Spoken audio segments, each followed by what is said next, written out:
Welcome to Con Mind. So today we are going to attempt the second part of elementary mathematics CDS 2023 second paper. By now we have completed almost 10,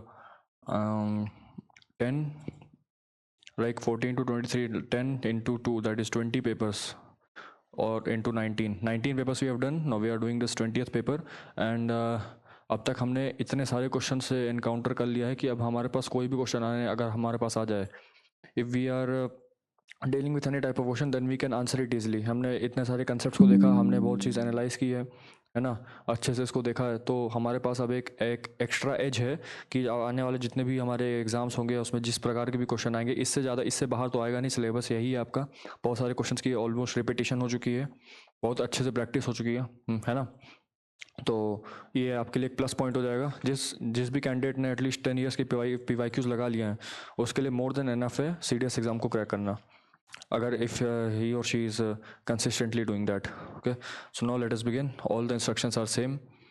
Test series booklet is A, maximum marks are 100 and time allotted is 2 hours. Now it says that what is the radius of the sphere passing through the corners of the cuboid with edges 8, 12 and 24. देखिएगा ध्यान से, मैंने आपको बार बार बताया है कि जब भी कोई क्यूबॉइड या क्यूब होता है ना, जब भी कोई क्यूब या फिर क्यूबॉइड होता है तो अगर उसके एजेस से, है ना, यदि उसके कॉर्नर से यदि कोई स्फीयर पास करता है तो जो डायमीटर ऑफ स्फीयर होता है that is equal to body diagonal of the cube और द क्यूबॉइड और बॉडी डायगोनल. अब चूँकि यहाँ पे क्यूबॉइड दिया हुआ है, एजेस हमारे पास ये हैं, तो हमको पता है जो बॉडी डायगोनल की लेंथ होती है, जो कि डायमीटर होता है, वो कितना होता है, अंडर रूट में 8 square plus 12 square plus 24 square. ठीक है, नो 8 स्क्वायर आपका 64 होता है, 12 स्क्वायर आपका 144 होता है और 24 स्क्वायर आपका होता है 576. ठीक है, अब इसको ऐड करेंगे तो कितना हो जाएगा, 8 + 6 हो जाएगा आपका 14, 7 + 1 8, 12 + 8 1 784. रूट 784 का कितना स्क्वायर रूट होता है, 28 सेंटीमीटर. ठीक है, अब 2r आपका जो है 28 सेंटीमीटर आ चुका है, तो यहाँ से r कितना आ जाएगा आपका 14 सेंटीमीटर. ठीक है, ऑप्शन नंबर बी.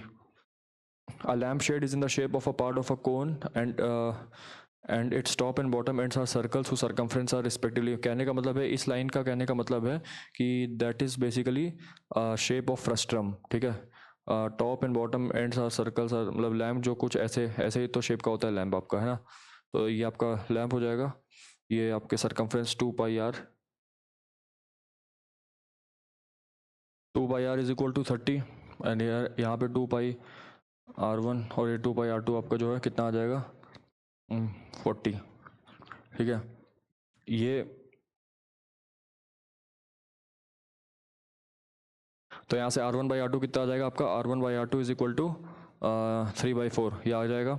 अगर मैं यहाँ पे देखूँ, अगर मैं इसको पूरा कंप्लीट करूँ तो आपका पूरा ट्रायंगल बन जाएगा ऐसे. ठीक है, ये आपका पूरा हाइट हो जाएगा. हमसे पूछ रहा है कि the perpendicular distance between the end से 6 सेंटीमीटर, यानी कि इनके बीच की जो दूरी है वो 6 सेंटीमीटर है. If the cone were to be completed then how far would its vertex be from the top end, यानी कि हमारी जो डिस्टेंस पूछ रहा है, जो ये टॉप एंड है उस वर्टेक्स से ये वाली डिस्टेंस पूछ रहा है. सपोज इसकी डिस्टेंस x है. ठीक है, तो यहाँ पे हम ट्राइंगल वाला फॉर्मूला लगा सकते हैं कि r1/r2 is equals to x upon इस h. ठीक है, तो r1/r2 is equal to x upon, इसको मैं क्या लिख सकता हूँ, ये आपका 6 हो जाएगा और ये हो जाएगा आपका 6 + x. ठीक है, तो r1/r2 is equal to 6 upon 6 + x, यानी कि x upon 6 + x is equal to 3/4. तो 4x की वैल्यू यहाँ से कितनी आ जाएगी, 18 + 3x, तो x की वैल्यू कितनी आ जाएगी 18. यानी कि टॉप वाले एंड से जो ये मतलब ये जो टॉप वाला एंड है वो वर्टेक्स से कितनी दूरी पे है, तो x की वैल्यू कितनी आ गई 18 सेंटीमीटर. ठीक है, नेक्स्ट वाले पे आते हैं. Sum of money 20% rate of compound interest पर एनम becomes more than 100 times in N year. What is the least value of N becomes more time, यानी कि अमाउंट का फॉर्मूला है amount is equal to p into 1 plus rate by 100 की power n. ठीक है, तो अमाउंट कितना हो जाएगा आपका मोर देन 100 टाइम्स, यानी कि this value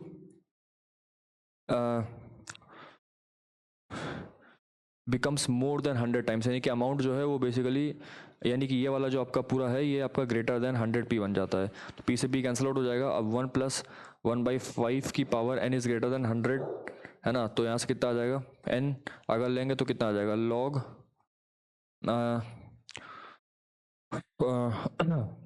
6 minus log 5 greater than 100, ठीक है, ये आ जाएगा।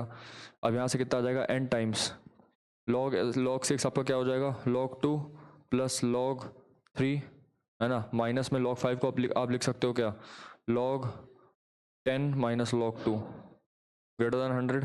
तो n log 2 प्लस log 2 कितना हो जाएगा, 2 log 2, ये -1 और ये प्लस log 3 और ये आपका हो जाएगा -1 that is greater then 0। 2 log 2 कितना हो जाएगा 0.602, 0.602 log 3 कितना हो जाएगा 0.477, तो कितना हो जाएगा 9701 -1 0.7 n into 0.079 is greater then 100। तो n की वैल्यू यहाँ से कितनी आ सकती है, अब ये भी तो लॉग में जाएगा ना, तो इट इज़ ग्रेटर देन 2, तो n is greater than 2 upon 0.079 यानी कि 2000 अपॉन 79। सो जो है n बड़ा होना चाहिए, तो लीस्ट वैल्यू ऑफ इतनी आ जाएगी जो कि इंटीजर में आएगी। अब कितनी आएगी, यदि मैं इसको सॉल्व करूँ यहाँ से तो n कितना आ जाएगा, n is greater than 2000 by 79, तो 79 टू ज़ा 158, ये हो जाएगा आपका कितना 420, ये हो जाएगा 5, तो ये आपका हो जाएगा 390, यानी कि 25.3 समथिंग कुछ आंसर आएगा, यानी कि जो n की जो वैल्यू है 25.3 आएगी। क्योंकि अब लीस्ट वैल्यू ऑफ n पूछा हुआ है n ईयर्स, तो लीस्ट वैल्यू ऑफ n यहाँ से आपको क्या दिख रही है, इससे तो बड़ा है, यानी कि 25 से तो बड़ा है, तो इसका आंसर कितना हो जाएगा 26 ईयर्स। ठीक है, नेक्स्ट सवाल पे आ रहे हैं। The corners of an equilateral triangle plate were cut in such a manner that it forms a regular hexagonal plate. What is the ratio of the area of the triangular plate to the area of the hexagonal plate? देखिए इस question को rough में करते हैं। हमारे पास एक triangle है ना, ये एक इक्विलेटरल ट्रायंगल ऐसे, ठीक है, ये हमारे पास कटा है एक इक्विलेटरल ट्रायंगल। अब यहाँ से मैंने क्या किया, यहाँ से मैंने इसके एजेस को काटना चालू किया। Were cut in such a manner that it forms a hexagonal regular plate. ठीक है, अब कॉर्नर्स को कट किया गया, तो कॉर्नर्स को मैं सपोज ये वाला कॉर्नर यहाँ से कट कर रहा हूँ, ये ऐसे कट किया ये वाला, फिर ये ऐसे गया, है ना, और फिर ये ऐसे गया, ये ऐसे जाएगा, ये ऐसे जाएगा, है ना, और ये ऐसे जाएगा, यानी कि मेरे पास ये जो बना हेक्सागोनल प्लेट एक बन चुका है। ठीक है, अच्छा सपोज ये जो आपका इक्विलेटरल ट्रायंगल था उसकी साइड है 3a, ठीक है, ये वाली भी साइड है 3a, ये वाली साइड है 3a, ठीक है। अब अगर आप ध्यान से इसको देखिए तो रेगुलर हेक्सागोनल प्लेट बनी है, तो इसकी साइड कुछ होगी, है ना। अब चूंकि ये पैरेलल है इसके, है ना,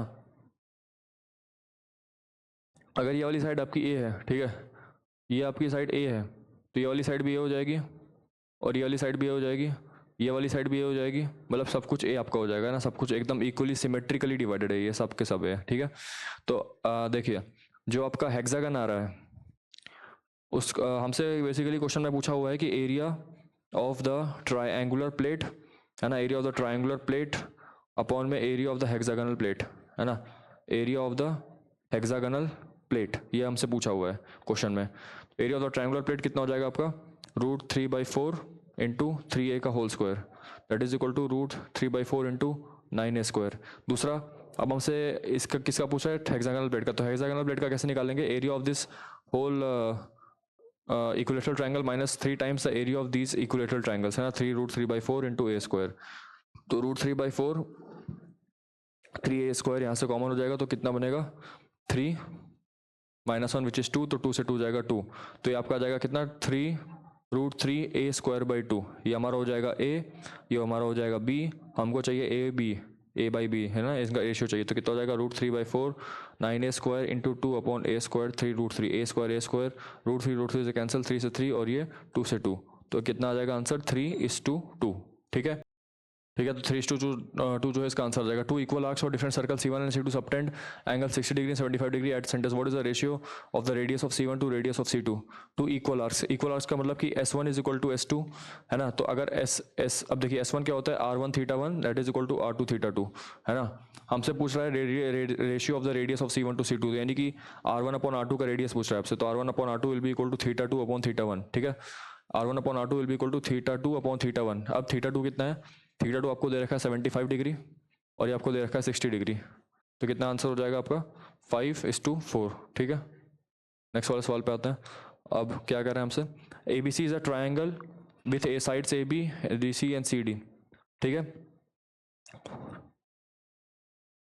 if DEF are the mid points of AB BC CA respectively, then what is the area of the triangle. बहुत ही सिंपल सवाल है, बहुत ही ज़्यादा सिंपल है, ये बार बार रिपीटेड सवाल आ चुका है आपसे, ठीक है।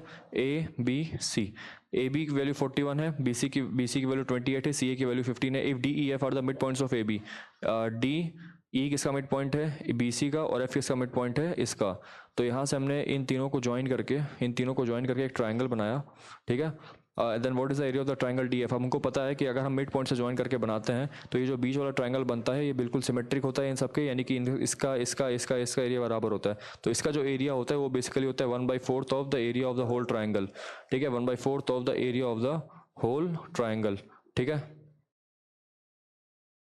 अब चूंकि अब ये एक स्केलिन ट्राइंगल है, तो स्केलिन ट्राइंगल का एरिया हम हेरोन्स फॉर्मूला से निकालेंगे और उसका 1/4 कर देंगे। तो इसका सेमी पेरीमीटर कितना आ जाएगा, 51 61 71 69 प्लस 15 कितना हो जाएगा 79 84। अब 84/2 आपका हो जाएगा कितना 42, ठीक है। तो अंडर रूट S यानी कि 42 into 42 minus 41 will be 1 into 42 minus 28 will be 14 and 42 minus 15 will be 27, ठीक है। तो अब इसका एरिया निकालते हैं, कितना हो जाएगा, अंडर रूट में 42 को लिख सकते हैं 14 इंटू ये वाला 14 यहाँ ले जाते हैं और इसको यहाँ पे लिख देते हैं 3, तो 3 इंटू 9 इंटू 3, तो 3 यहाँ से बाहर आ जाएगा, फिर एक 3 यहाँ से बाहर आएगा, फिर यहाँ से 14 बाहर आएगा, इसको 4 से डिवाइड कर देंगे तो 2 7 जा, तो इतना जो है मेरा एरिया जाएगा that is 63/2। So the answer will be 231.5 square centimetre will be our answer. A triangle has sides this and this. What is the length of the smallest altitude of the triangle? Smallest altitude का मतलब क्या होता है भाई, अगर smallest altitude है तो अगर हमको चाहिए स्मॉलेस्ट ऑल्टीट्यूड, तो बेस सबसे बड़ा होना चाहिए, क्योंकि हमको पता है half into base into height, half into B1 into H1 is equal to half into B2 into H2, ये होता है एरिया, है ना। यानी कि जो BH है वो डायरेक्टली प्रोपोर्शनल है, यानी कि B मतलब B और BH का जो प्रोडक्ट है वो डायरेक्टली प्रोपोर्शनल है किसी कांस्टेंट के।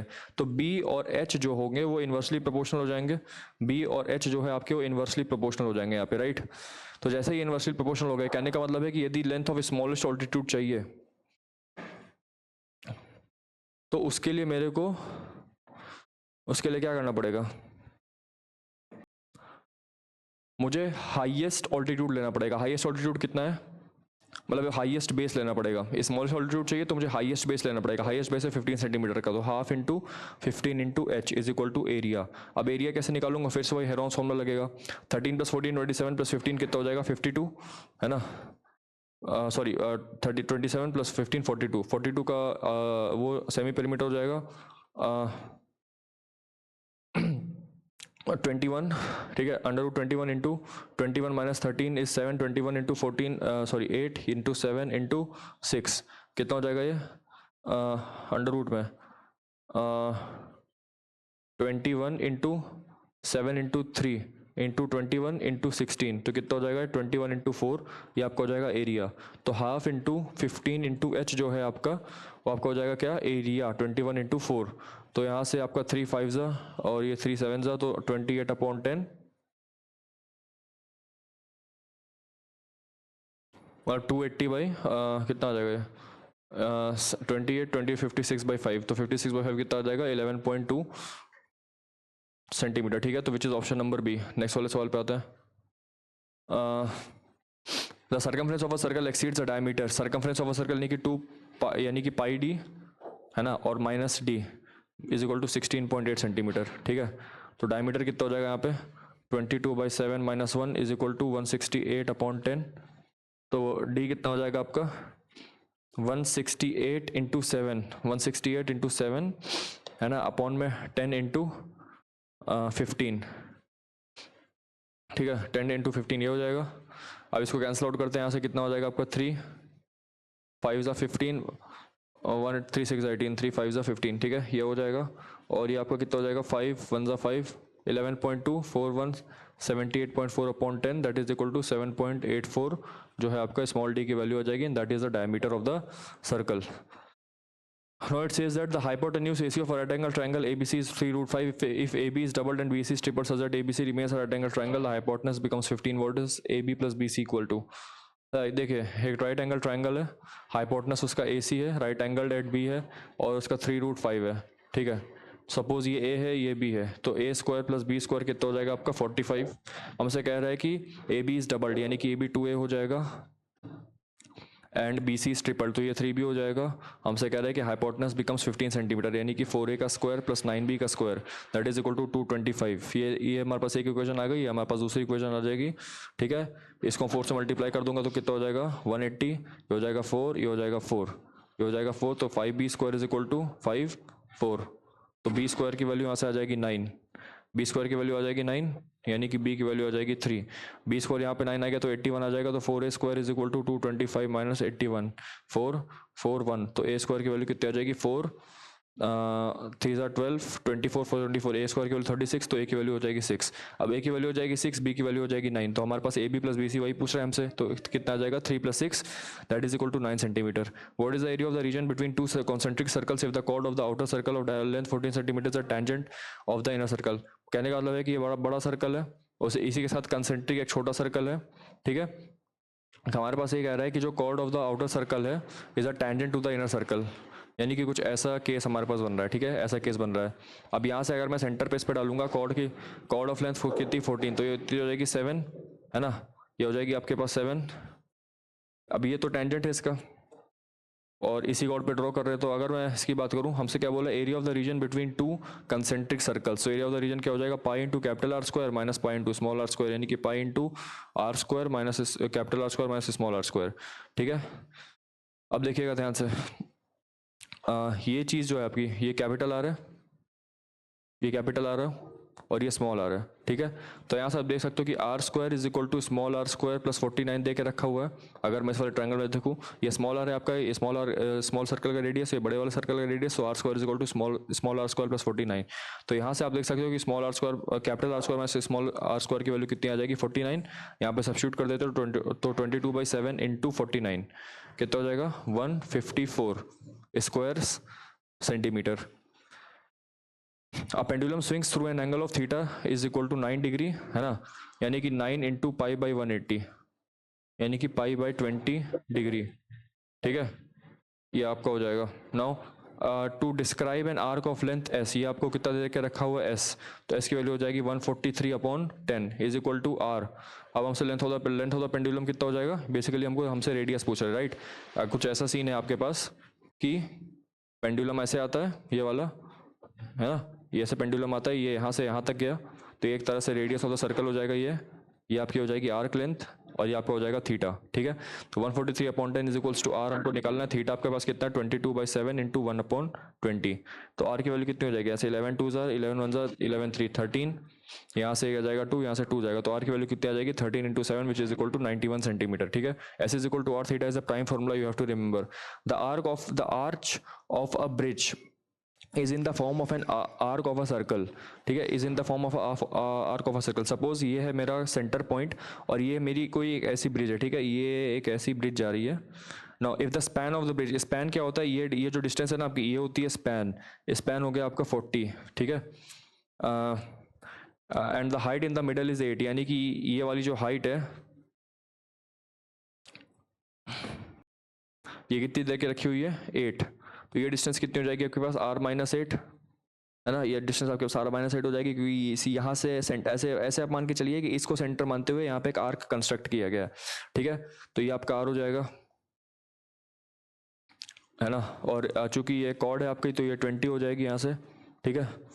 तो ये आपका परपेंडिकुलर हो जाएगा ये और ये, तो यहाँ से आप देख सकते हो कि आर स्क्वायर की वैल्यू हो जाएगी r-8 का होल स्क्वायर प्लस 400, तो R square is equal to r square plus 64 minus 16R plus 400, तो यहाँ से कैंसिल आउट हो जाएगा, तो 16R की वैल्यू हो जाएगी आपके पास 464, R की वैल्यू कितनी हो जाएगी 16 टू द 32 144, 16 9 आर, तो आर की वैल्यू कितनी आ जाएगी आपकी, जो रेडियस ऑफ द कर्वेचर है वो आ जाएगा आपका 29. If A B C are the sides of a right angle triangle where A is greater than B, then what is this expression equal to, A plus B plus C into A plus B minus C, तो कितना हो जाएगा ए plus B का whole square minus C का square into ए minus B plus सी into ए minus B, यानी कि A minus B का whole square minus C का स्क्वायर, ये हो जाएगा, है ना. ए प्लस बी का होल स्क्वायर, चूंकि राइट एंगल ट्राइंगल है ना.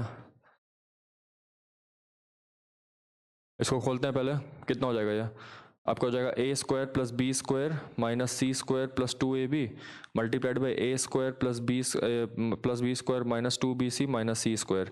तो अगर आप ध्यान से देखिएगा तो यहाँ पे राइट एंगल ट्रायंगल में ए सबसे बड़ा है, तो यानी कि ये हमारा हाइपोटेनस है, तो A square minus C square कितना हो जाएगा आपका बी स्क्वायर, और B square plus B square कितना हो जाएगा 2b स्क्वायर, ठीक है, 2b square plus 2ab into ए स्क्वायर प्लस बी स्क्वायर. अब देखिए, अब यहाँ से आप क्या लिख सकते हो, ए स्क्वायर की वैल्यू को क्या लिख सकते हो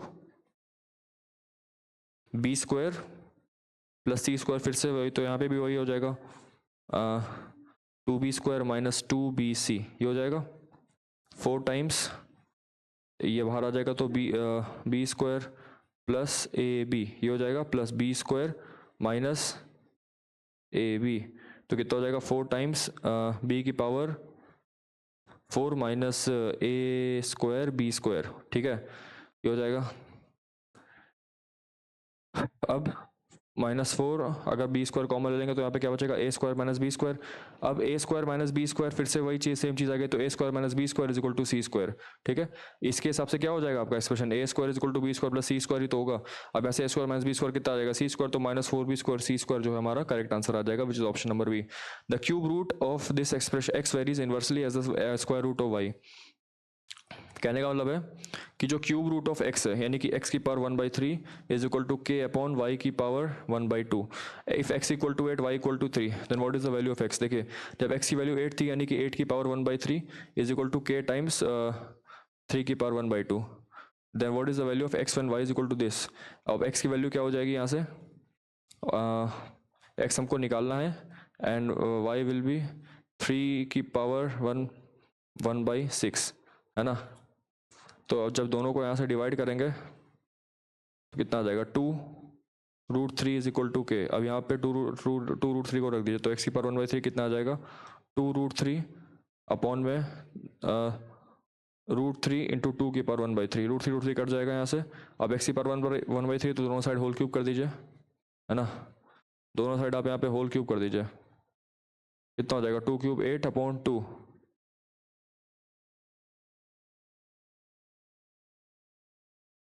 एक मिनट, यहाँ थोड़ी सी मिस्टेक हो गई है, इसको हटाने के बजाय हम यहाँ पे क्या कर सकते हैं कि के को देखो, के आपका 2√3 आ गया. अब हमको चाहिए क्या, एक्स की power 1/3 is equal to 2√3 upon y की पावर 1/2, यानी कि 3 की पावर 1/6, ठीक है. तो अब इसका अगर मैं होल क्यूब करूँगा तो एक्स की वैल्यू कितनी आ जाएगी 2√3 का होल क्यूब कितना हो जाएगा 3√3, और इसका होल क्यूब कितना हो जाएगा √3, ठीक है. और ये आपका सॉरी, ये आपका 8 भी तो होगा, ये भी तो 8 हो जाएगा, तो √3 से √3 कैंसिल हो जाएगा, तो एक्स की वैल्यू कितनी आ जाएगी 24, ठीक है.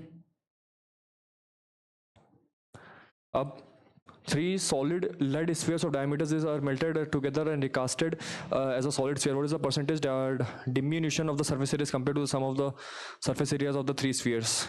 देखिए, अगर मैं इनका निकालूँ सरफेस स्फीयर, तो 4 पाई r1 स्क्वायर कितना हो जाएगा आपका 9 प्लस ये कितना हो जाएगा 16 प्लस 25, ठीक है. तो 16 प्लस 9 25 प्लस 50, यानी कि कितना हो जाएगा आपका 200 पाई ओरिजिनल सरफेस एरिया है. अब मेल्टेड एंड टुगेदर एंड रिकास्टेड, तो कितना हो जाएगा 4/3 पाई आर क्यूब कितना हो जाएगा 27, इसका हो जाएगा 64, इसका हो जाएगा 125, तो 7 + 4 is equal to 4/3 pi capital R cube. तो 27 + 4 कितना हो जाएगा 9, 16, ये हो जाएगा 6, ये हो जाएगा 1, 2 + 1 3, 5, 11, 2, 1 6, तो 4/3 pi 216 is equals to 4/3 pi r cube. तो 4/3 पाई 4/3 पाई कैंसिल आउट हो जाएगा, तो आर की वैल्यू यहाँ से कितनी आ जाएगी 6।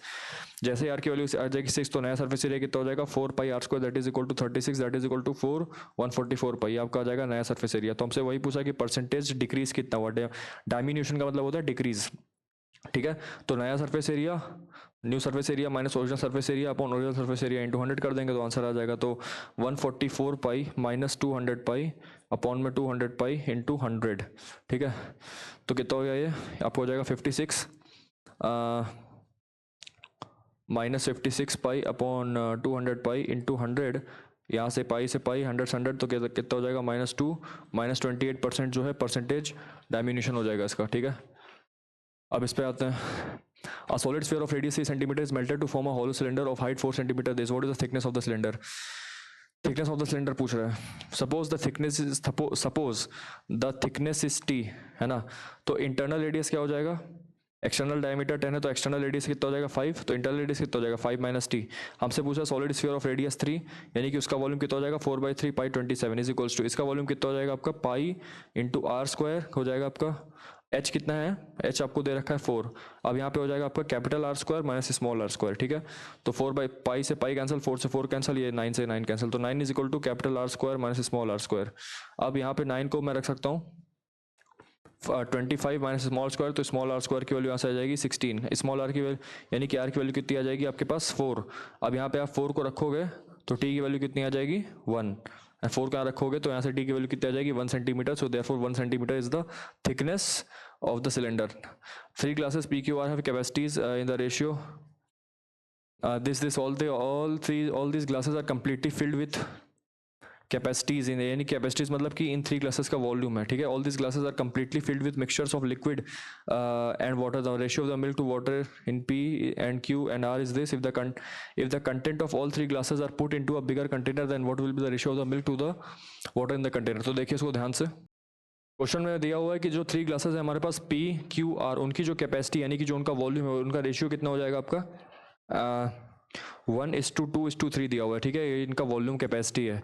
अब हमसे कह रहा है कि P में जो आपका मिल्क और मिल्क इस टू वाटर का जो रेशियो है ना, मिल्क इस टू वाटर का जो रेशियो P में वो कितना है आपका 1:2 है, Q में आपका 2:3 है और R में आपका है 3:1। If the content of all 3 glasses are put into a bigger container then what is, यानी कि इन सभी कंटेनर में जितने भी कंपोनेंट्स उनको एक बिगर कंटेनर में डाला गया, राइट। सपोज ये आपका है x:2x, तो P आपका कितना हो जाएगा जो मिल्क है, मिल्क इन P कितना हो जाएगा आपका, ये आपका हो जाएगा x/3x इंटू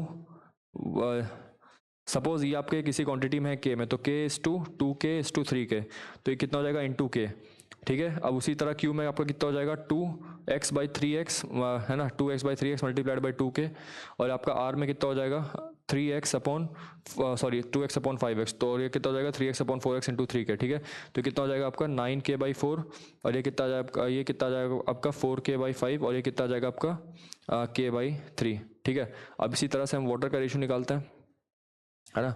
वाटर का रेशियो निकालें P में कितना हो जाएगा आपका 2x/3x multiplied by K that is equal to, K से क्यों कर रहा है क्योंकि P में निकाल रहे हैं, तो कितना हो जाएगा आपका 2/3K। सिमिलरली Q में कितना हो जाएगा आपका 3x/5x मल्टीप्लाइड बाई 2K, ठीक है। तो कितना हो जाएगा आपका 6K/5 और यहाँ से R में कितना हो जाएगा आपका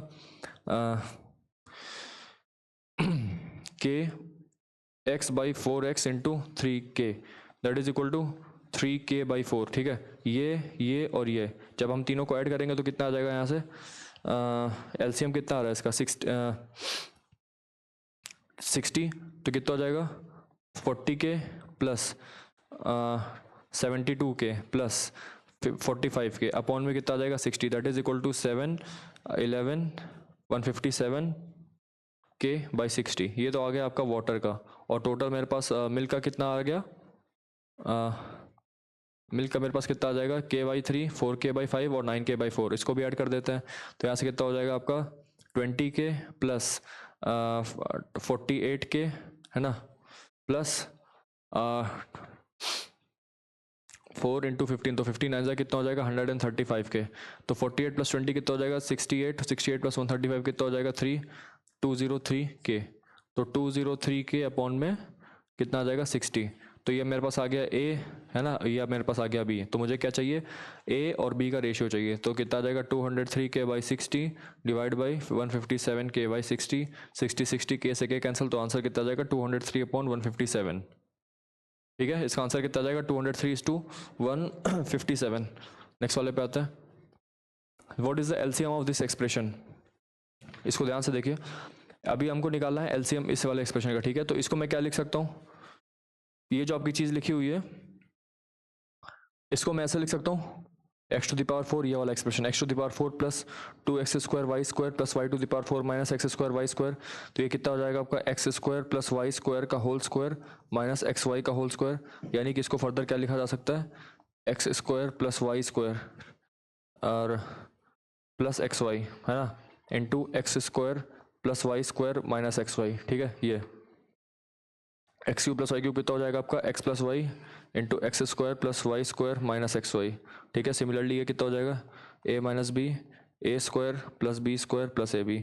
अगर आप ध्यान से इन तीनों एक्सप्रेशन को देखें, ये हो जाएगा 1, ये हो जाएगा 2, ये हो जाएगा 3, तो इसका एलसीएम कितना आ जाएगा आपका, ये मल्टीप्लाइड बाई ये दोनों, तो ये दोनों, ये आपका कितना था, ये और ये आपका ये वाला एक्सप्रेशन था, तो x⁴ plus x² y² plus y⁴ now multiplied by x² minus y²।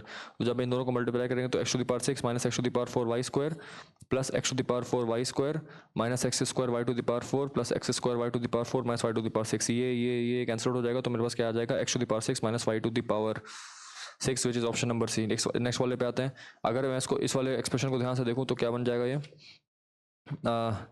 आपका बन जाएगा x² minus y plus z का होल स्क्वायर बन जाएगा अपॉन में ये क्या बन जाएगा xy, तो यानी कि ये क्या बन जाएगा आपका x प्लस वाई का whole square minus z square plus ये आपका क्या बन जाएगा yz, तो x² माइनस में y प्लस जेड का होल स्क्वायर, है ना, अपॉन में क्या बन जाएगा 2xz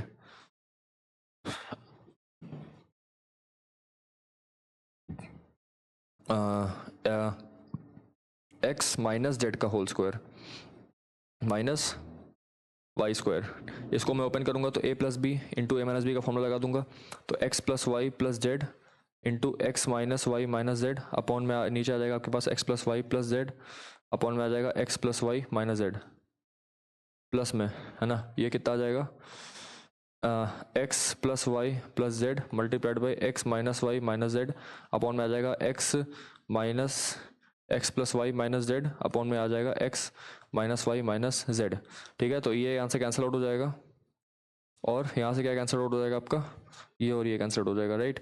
तो x minus y minus z upon x plus y minus z plus x plus Y plus z, तो यही आ जाएगा y से y कैंसिल हो जाएगा माइनस जेड से जेड, तो कितना आ जाएगा 2x upon x plus y minus z, है ना, 2x upon x plus y minus z which is option number C जो है मेरा आ जाएगा answer. tan a plus cot a की वैल्यू 2 है, ठीक है, tan a plus cot a की वैल्यू 2 है, then what is the value of this expression equal to, तो tan a plus 1 upon tan a की वैल्यू 2 है, तो tan square minus 2 tan plus 1 की वैल्यू 0 है, तो यहाँ से tan माइनस 1 का होल स्क्वायर 0 होते हो, तो tan की वैल्यू कितनी आ जाएगी 1, यहाँ से a आपका कितना आ रहा है 45, यानी कि a की वैल्यू अगर मैं 45 सब्स्टिट्यूट करूंगा तो चाहे tan स्क्वायर हो चाहे tan क्यूब हो चाहे tan की पावर 4 tan की पावर 5 या tan की पावर n, तो हमेशा हर केस में वो 1 ही देगा। ठीक है, तो tan स्क्वायर इसकी वैल्यू 1 हो जाएगी, फिर इसकी वैल्यू 1 हो जाएगी, ऐसे करते करते टिल n तक जा रहा है, लेकिन ध्यान रखिएगा यहाँ पे tan a जो है वो नहीं है, यानी कि जो 1 है वो n-1 टाइम्स ऐड हुआ है। ठीक है, यहाँ पे भले ही n आ रहा हो लेकिन यहाँ पे n को आने के लिए यहाँ पे 1 भी तो आना चाहिए था, लेकिन चूंकि यहाँ पे 1 नहीं है इसलिए ये जो आपका 1 है वो कितने टाइम्स ऐड होगा n-1 टाइम्स। ठीक है, तो n-1 टाइम्स जो है इसका आंसर होगा ऑप्शन नंबर सी। नेक्स्ट वाले पे आते हैं, which of the following is are identity oblique identities. तो अगर आइडेंटिटी की बात करें तो यहाँ पे आपके पास कितना हो जाएगा, इस वाले एक्सप्रेशन को यदि मैं सॉल्व करूँ तो कितना हो जाएगा आपके पास, ये आपका sine theta plus cos theta cancel out हो जाएगा, तो उसके बाद क्या बचेगा sign square theta plus cos square theta minus sine theta cos theta, है ना, तो ये आपका हो जाएगा 1, ये तो पहले ही कैंसल आउट हो चुका है, तो 1 minus this sine theta cos theta और ये प्लस यहाँ पे साइन थीटा कॉस थीटा, तो ये तो सबके सब कैंसल आउट हो जाए होके 1 आ रहे हैं, तो therefore it is an identity और आइडेंटिटीज। अब इस वाले पे आए तो क्या बोल रहा है 1 माइनस साइन की power 6 theta is equal to cos square theta plus this, तो देखिए 1 माइनस साइन थीटा की पावर 6 को क्या लिख सकते हैं 1 माइनस साइन स्क्वायर थीटा का होल क्यूब, है ना, तो ये a cube minus b cube का फॉर्मूला गया, तो a minus b a square plus B square plus A b, तो ये कितना हो जाएगा वो कॉस स्क्वायर थीटा इनटू में यहाँ पे क्या लिख सकते हैं, साइन की पावर 4 थीटा ही है, ठीक है। तो साइन की पावर 4 थीटा को मैं 1 प्लस साइन स्क्वायर थीटा का होल स्क्वायर यानी कि 1 माइनस कॉस स्क्वायर थीटा का होल स्क्वायर ऐसे लिख सकता हूँ, और हो जाएगा प्लस साइन स्क्वायर थीटा, ठीक है ना। ये कितना हो जाएगा फिर आपका cos square theta into 1 plus cos की power 4 theta minus 2 cos square theta, ठीक है, plus sine square theta. Further cos square theta को 1 माइनस साइन स्क्वायर थीटा में बदल दोगे, ठीक है। तो कितना हो जाएगा, -2 plus 1 will be -1 -1 plus 1 will be 0। तो ये cos square theta numeric term पूरी की पूरी 0 आ जाएगी। यहाँ पे आ जाएगा कॉस की पावर 4 थीटा, और यहाँ पे आ जाएगा +2 sine square theta plus sine square theta, it is +3 sine square theta. तो फाइनली जो मेरे पास एक्सप्रेशन निकल के वो ये है कि cos square theta into cos की power 4 theta plus 3 sine square theta, और यानी कि ऑप्शन नंबर 2 भी सही है। तो बोथ 1 and 2 आर करेक्ट, ठीक है। इफ 7 की power 4 plus this equal to 16, then what is tan theta equal to. तो देखिएगा ध्यान से,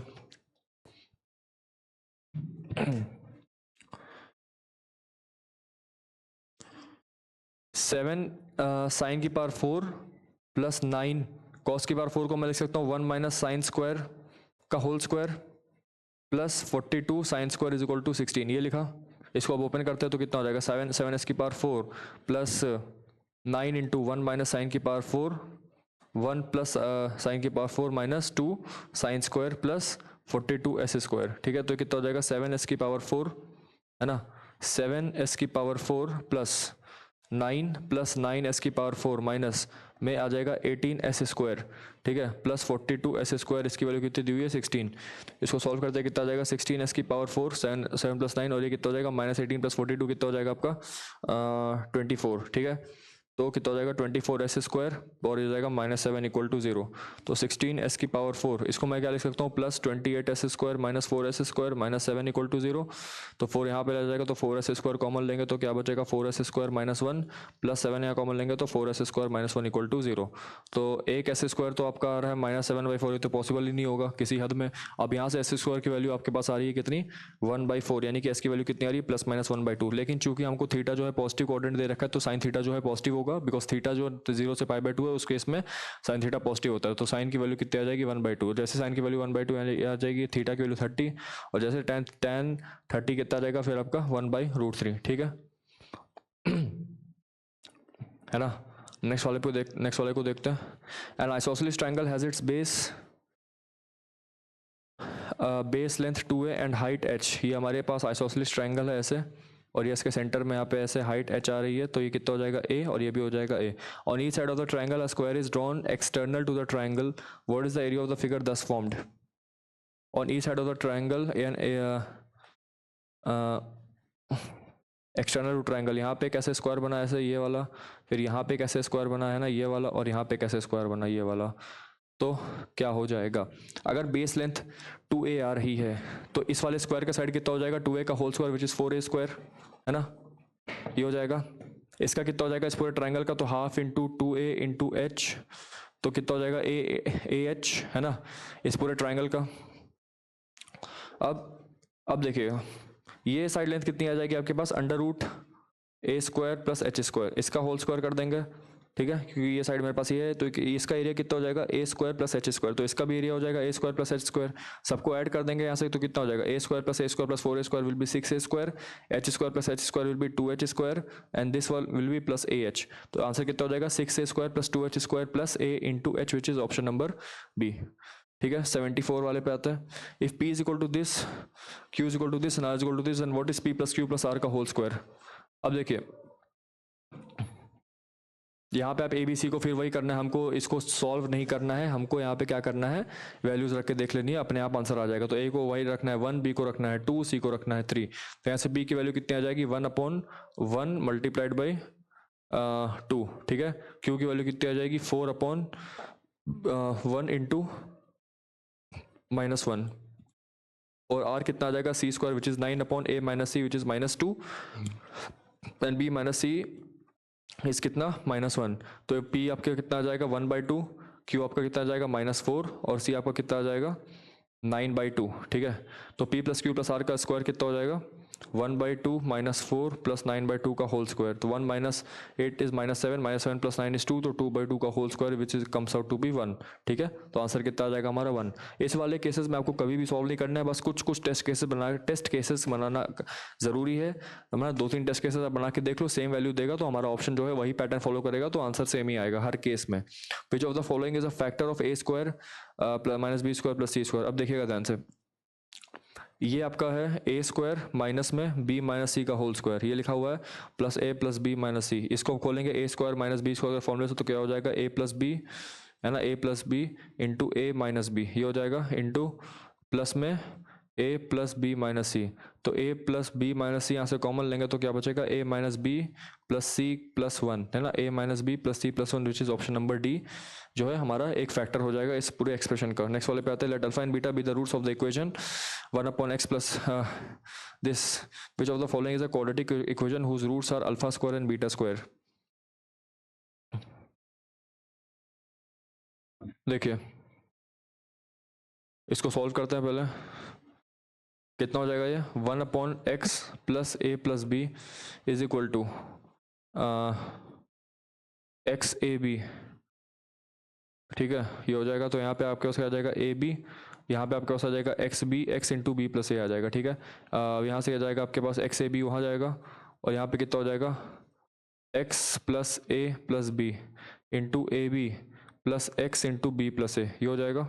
अब देखिएगा ध्यान से, इसको फर्दर सॉल्व करेंगे तो आ जाएगा आपके पास X A B is equal to X A B plus X square into A plus B plus A square B plus X times A B plus A square plus A B square plus X times B square plus A B. ठीक है, X A B cancel out हो जाएगा, X square into A plus B plus X times A square plus B square plus 2ab will be equal to A plus B का whole square. ठीक है, plus A square B plus A B square, ये हो जाएगा।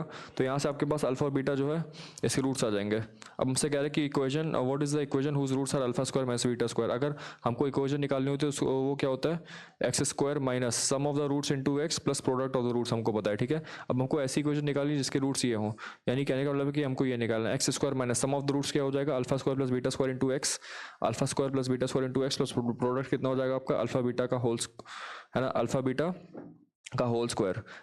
ठीक है, तो ये आपका हो जाएगा ये, तो ये हमारे को रिक्वायर्ड क्वाड्रेटिक इक्वेशन है। फर्दर अगर मैं इसको सिंप्लीफाई करूं, फर्दर यदि मैं इसको देखूं तो ये कितना हो जाएगा एक्स स्क्वायर माइनस ये कितना हो जाएगा आपका अल्फा प्लस बीटा का whole square minus 2 alpha beta into X plus alpha beta का होल स्क्वायर, ये हो जाएगा। अब देखिए यहाँ से आपको चाहिए अल्फा प्लस बीटा इसके रूट है, तो अल्फा प्लस बीटा कितना हो जाएगा माइनस बी बाई ए, है ना, माइनस ए प्लस बी का होल स्क्वायर अपॉन में ए प्लस बी, तो ये यहाँ से चला जाएगा तो माइनस ए प्लस बी आ जाएगा, तो क्या आ जाएगा आपका X square minus A plus B alpha plus beta का होल स्क्वायर बल्कि बोला, तो ए प्लस बी का होल स्क्वायर आ जाएगा माइनस 2 टाइम्स अल्फा बीटा कितना आ जाएगा A B A plus B alpha beta upon में ए प्लस बी, तो ए बी आ जाएगा minus 2 A B into X plus alpha beta का होल स्क्वायर यानी कि A square B square is equal to 0। ठीक है, तो ये कितना आ जाएगा मेरा एक्स स्क्वायर माइनस एक्स में आ जाएगा आपके पास A square plus B square plus A square B square is equal to 0, और हम देख सकते हैं कि ऑप्शन नंबर बी जो है इससे करेक्टली मैच कर रहा है। ठीक है, नेक्स्ट वाले सवाल पे आता है, if x equal to this then what is the value of X square minus 3x plus 2। अगर आप इसको ध्यान से देखिए तो यहाँ पे x लिखा है और यहाँ पे x लिखा है, यानी कि यहाँ के बाद ही फर्दर कंटिन्यू हो रहा है, राइट। कहने का मतलब है कि इसके बाद फर्दर आपका 7 minus 6 by 6 upon 7 minus 6 upon 6 minus 7 minus 6 ऐसे ऐसे कंटिन्यू होता रहा है। ठीक, तो इसको मैं कैसे लिख सकता हूँ x equal to 6 upon 7 minus X ऐसे लिखा जा सकता है ना, x इक्वल टू 6 अपॉन 7, ये जो पूरा टर्म है फर्दर ये x ही तो लिखा हुआ है, इसको ऐसे लिखिए, तो माइनस एक्स स्क्वायर उधर जाएगा तो X square minus 7x plus 6 equal to 0, X square minus 6x minus x plus 6 equal to 0। तो यहाँ से आपके पास दो रूट आ रहे हैं, ये जो चीज़ 1 एंड 6। ठीक है, 1 तो ले नहीं सकते बिकॉज x की वैल्यू 1 से बड़ी है, तो जब x की वैल्यू 1 से बड़ी है तो सिर्फ हमारे पास यही वैल्यू बचती है विच इज 6, तो 6 स्क्वायर 36 माइनस 18 प्लस 2 कितना हो जाएगा 18 plus 2 which is equal to 20 is the answer, right. A train completely overtakes two persons walking in the same direction with the speeds this and this kilometer 9 and 7 seconds respectively. What is the length? देखिए same direction में कर रहे हैं तो obviously जो relative speed होगी वो क्या हो जाएगी, सबट्रैक्ट। ठीक है, suppose the length of the speed of the train is v। ठीक है, तो लेंथ ऑफ द ट्रेन है l अपॉन उसको उसने जो है सेम डायरेक्शन में वॉक कर रहे, इसको मीटर पर सेकंड में कन्वर्ट कर लेते हैं। तो 3 किलोमीटर पर आवर कितना हो जाएगा, 3 इंटू 5/18, तो कितना हो जाएगा 5/6 मीटर पर सेकंड। ठीक है, और ये 4 किलोमीटर पर आवर कितना हो जाएगा, 4 इंटू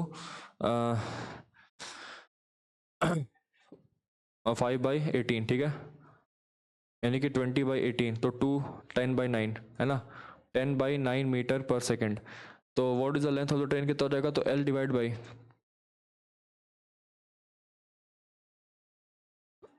स्पीड, स्पीड कितना हो जाएगा v माइनस, माइनस में कितना हो जाएगा 5/6, इसकी वैल्यू कितनी दी हुई है 9 सेकेंड्स, तो कितना हो जाएगा 6L upon 6v minus 5 is equal to 9। पहला ये हो जाएगा। दूसरा हमसे कह रहा है कि L अपॉन v माइनस 10/9, तो कितना हो जाएगा 9L upon 9v minus 10 is equal to 75/8। ठीक है, अब जब हम दोनों को डिवाइड करेंगे यहाँ से, तो L से L कैंसिल आउट हो जाएगा, राइट।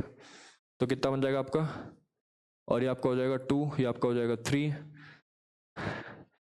तो 2 अपॉन 6v माइनस 5 और इंटू 9v माइनस 10 अपॉन 9 है ना, तो कितना हो जाएगा ये,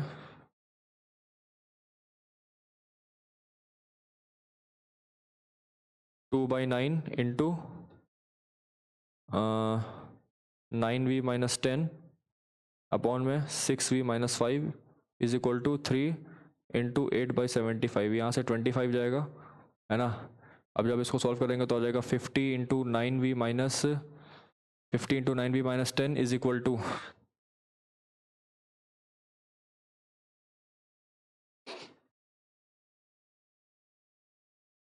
72 इंटू 6v माइनस 5, ये हो जाएगा 450v minus 500 is equal to 432v minus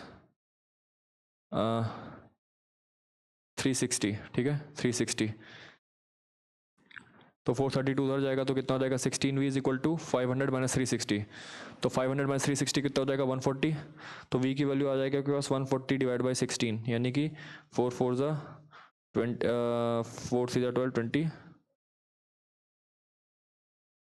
35/4। अब हमको चाहिए लेंथ ऑफ द ट्रेन, तो लेंथ ऑफ द ट्रेन कितना हो जाएगा L अपॉन 35/4 माइनस 10/9, तो कितना हो जाएगा ये 9 36 जाएगा यहाँ पे L, सॉरी हमको निकालना है basically length of the train ना, तो यहाँ से L की वैल्यू कितनी आ जाएगी, यहाँ पे यदि आप सब्स्टिट्यूट करेंगे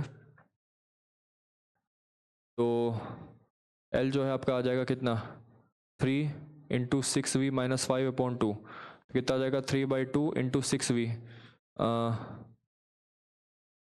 105/2 माइनस 5, तो 3/2 into 105 minus 10 will be equal to 95/2, 285 है ना अपॉन 4, तो 4 सॉरी यहाँ पे 18v होगा ना, 18v होगा, तो आपका v कितना आ जाएगा, v आपका आ जाएगा आपका 140 upon 18 that is equal to 70/9। ठीक है, v जो है आपका 70/9 आ जाएगा, यानी कि जो आपकी स्पीड ऑफ द ट्रेन है वो कितनी आ जाएगी आपके पास 70/9। वो गलती से वहाँ पे मैंने 18 की जगह 16 लिख दिया था, तो कितना हो जाएगा ये।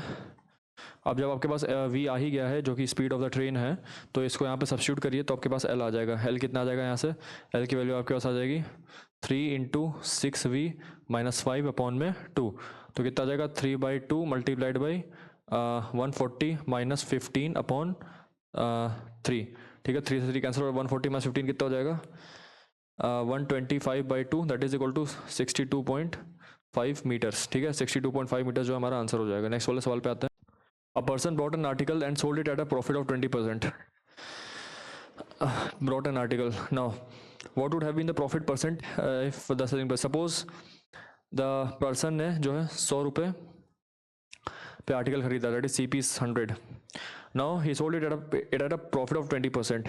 अच्छा, सपोज सेलिंग प्राइस जो हमारा वो 100 रुपये है। ठीक है, सेलिंग प्राइस हमारा 100 रुपये है।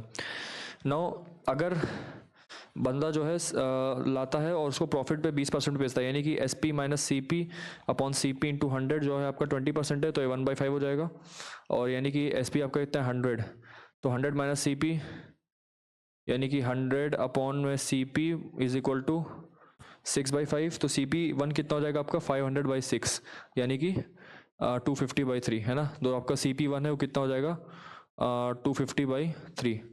ठीक है, नेक्स्ट वाले सवाल पे आता है, मतलब नेक्स्ट वाले पार्ट पे क्या बोला है, had he brought it at 20% less what would have been, यानी कि अब हमसे बोल रहा है कि सीपी यदि 20% लेस है, what would have been the profit percent if the selling price had been the same.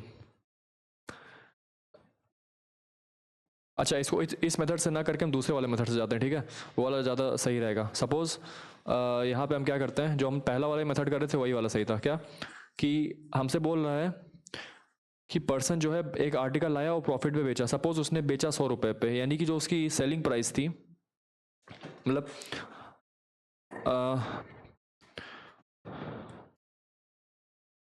Selling price नहीं, cost price, suppose cost price थी 100 रुपीज़, ठीक है, sold it at a profit of 20%, तो 100% का profit कितना हो जाएगा, एस पी कितना हो जाएगा 120, ठीक है। Had he brought it at 20% less, had he brought it at 20% less, यानी कि 100 माइनस 20% ऑफ 100 यानी कि 80, यानी कि अगर सी पी 80 होता और प्रॉफिट अगर 120 होता, मतलब सेलिंग प्राइस यदि 120, हमसे बोल रहे हैं ना कि सेलिंग प्राइस सेम रहेगा, तो सेलिंग प्राइस यदि 120 होता, कॉस्ट प्राइस यदि आपका 80 होता, तो प्रॉफिट परसेंट कितना होता, तो 120 माइनस 80 अपॉन 80 इंटू 100, ठीक है, तो ये कितना हो जाएगा 40 upon 80 into 100 that is equal to 50%। अब चूंकि हमको बोल के रखा है कि सेलिंग प्राइस जो है वो 20% के प्रॉफिट बेचा गया, तो हम एसपी को 100 नहीं रख सकते, उस केस में थोड़ा सा आंसर डिफरेंट आ जाएगा। हमें एसपी पहले से नहीं रखना होता है, कुछ कुछ केसेस में हम एसपी अपने आप से अज्यूम कर लेते हैं दैट इज 100, लेकिन इस वाले केस में हमें सीपी को 100 अज्यूम करके चलना था। इसको सॉल्व करते हैं, ये कितना हो जाएगा आपके पास S square plus S square plus S square plus, यानी कि ये 4s स्क्वायर हो जाएगा, प्लस माइनस में आपके पास आ जाएगा S into A plus B, और ये प्लस ए बी आ जाएगा, ठीक है, माइनस में आपके पास एस आ जाएगा कितना बी प्लस सी प्लस बी सी, है ना, माइनस में एस आ जाएगा आपके पास कितना ए प्लस सी प्लस ए सी, ठीक है, तो कितना आ जाएगा आपके पास 4s square minus S times 2 times A plus B plus C, ये हो जाएगा plus A B plus B C plus C A, है ना, तो 4s स्क्वायर कितना हो जाएगा यहाँ से माइनस ये आपका कितना हो जाएगा 2 times A plus B plus C into S, यानी कि ये भी आपका 4s स्क्वायर हो जाएगा और ये भी आपका 4s स्क्वायर है, तो ये दोनों के दोनों कैंसिल आउट हो जाएंगे, आपके पास ये बचेगा A B plus B C plus C, which is option number B, ठीक है। 81 पे आते हैं, a sphere of radius 5 centimetre is dropped in right circular cylindrical vessel partly filled with water, partly the radius of the cylindrical vessel is 10 centimeter, if the sphere is completely submerged in water then how much will the level of water rise, level of water rise हमसे बोल रहे हैं, तो level of water rise कितना हो जाएगा, हमको पता है कि जो volume of the sphere होता है, volume of the sphere will be equal to volume of the water displaced, volume of the water displaced, अब चूंकि सिलेंड्रिकल वेसल में तो सिलेंडर का वॉल्यूम हम लेंगे यहाँ पे, ठीक है, तो ये कितना हो जाएगा आपका 4/3 पाई आर क्यूब, कितना हो जाएगा 125 is equals to volume displace कितना हो जाएगा पाई आर स्क्वायर, कितना आपको देखा है 100, और एच आपको निकालना है, तो पाई से पाई कैंसिल हो जाएगा, ये 5 हो जाएगा, ये 4 हो जाएगा, 4 से 4, तो एच जो है आपका कितना आ जाएगा 5/3 सेंटीमीटर, और डायरेक्टली जो है आपका आंसर आ जाएगा। ये वाले सवाल बहुत आते हैं आर्किमिडीज प्रिंसिपल पे बेस्ड है, लेकिन यहाँ मैथ्स में बस आपको इतना करना है कि जिस भी वॉल्यूम का सॉलिड आपने डाला है that will be equal to the volume of the liquid displaced, ठीक है, इन दैट पोर्शन। सिलेंडर में है तो सिलेंडर का वॉल्यूम लेंगे, और अगर सपोज स्फेरिकल है तो स्फेरिकल का वॉल्यूम लेंगे, स्फेरिकल वेसल का, ठीक है। इस वाले सवाल पे आते हैं, the angle in a sector greater than a semi circle is less then a right angle. अगर मैंने एक सर्कल ड्रॉ, ऐसे सर्कल ड्रॉ किया, राइट, और हमसे पूछ रहा है कि angle in a sector greater than a semi circle. अब देखिए ये वाला जो सेक्टर है वो सेमी सर्कल से कम है, ये वाला सेक्टर सेमी सर्कल से कम है, तो ये वाला जो है बेसिकली 180 डिग्री से कम है। जैसे ही मैं ऐसे कर दूंगा तो ये पूरा का पूरा सेमी सर्कल आ जाएगा, ये पूरा का पूरा सेमी सर्कल आ जाएगा, तो ये 180 हो जाएगा। अब मैं इससे बड़ा वाला कोई कॉर्ड लूंगा, सपोज कि मैंने कुछ ऐसे ले लिया, तो ये जो है मेरा ये वाला एंगल, वो क्या बोल रहा है कि दिस एंगल है ना, एंगल इन अ सेक्टर, तो यही हमारा सेक्टर हो जाएगा, तो ये वाला एंगल हो जाएगा greater than semi circle is less then a right angle. तो देखिए ये गलत हो जाएगा, यहाँ पे हो जाएगा more than a right angle, right, it is always more than a right angle, ठीक है। ये बड़ा सा सेमी सर्कल आपको दिख रहा है, तो ये आपका बड़ा सा क्या है हो जाएगा सेक्टर, है ना, ये जो है बड़ा सा सेक्टर हो जाएगा, ये वाला, इसकी बात चल रही है। तो ये जो एंगल है आपका ऑब्वियसली 90 डिग्री से बड़ा है, तो हमारा स्टेटमेंट नंबर 1 जो है बिल्कुल गलत है। नेक्स्ट वाले पे आते हैं, if two sides of a pair of opposite sides of a cyclic quadrilateral are equal then its diagonals are also equal. इसको रफ में सॉल्व करते हैं। देखिए अभी ये हमसे कह रहा है कि जो एक है सर्कल है मेरे पास, ठीक है, और एक साइक्लिक क्वाड्रिलेटरल है, ठीक है, एक ऐसे साइक्लिक क्वाड्रिलेटरल देके रखा हुआ है, ये है ना। सपोज एक साइक्लिक क्वाड्रिलेटरल है मेरे पास ए बी सी डी।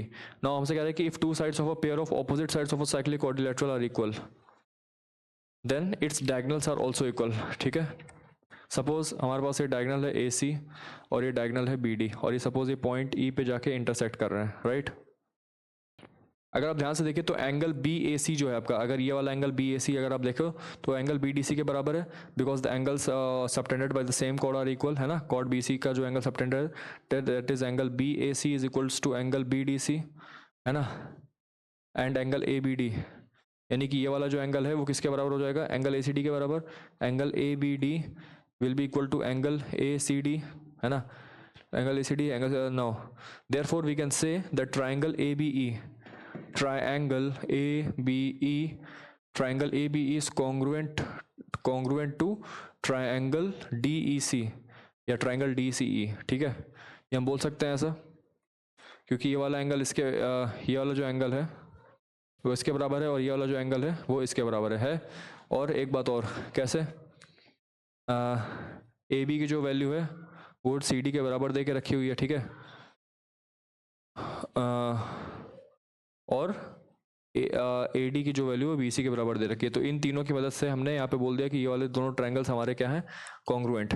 अगर ये दोनों कॉन्ग्रुएंट है तो मैं ये बोल सकता हूँ कि जो ए ई की वैल्यू है वो ई सी के वो डी ई के बराबर हो जाएगी, वो डी ई के बराबर होगी। सिमिलरली ये हमारा पहला हो जाएगा। और दूसरा, यानी कि जो बी ई है मेरा वो सी ई के बराबर हो सकता है ना, बी ई जो सी ई के बराबर हो सकता है। और जो है मेरा सी ई जो है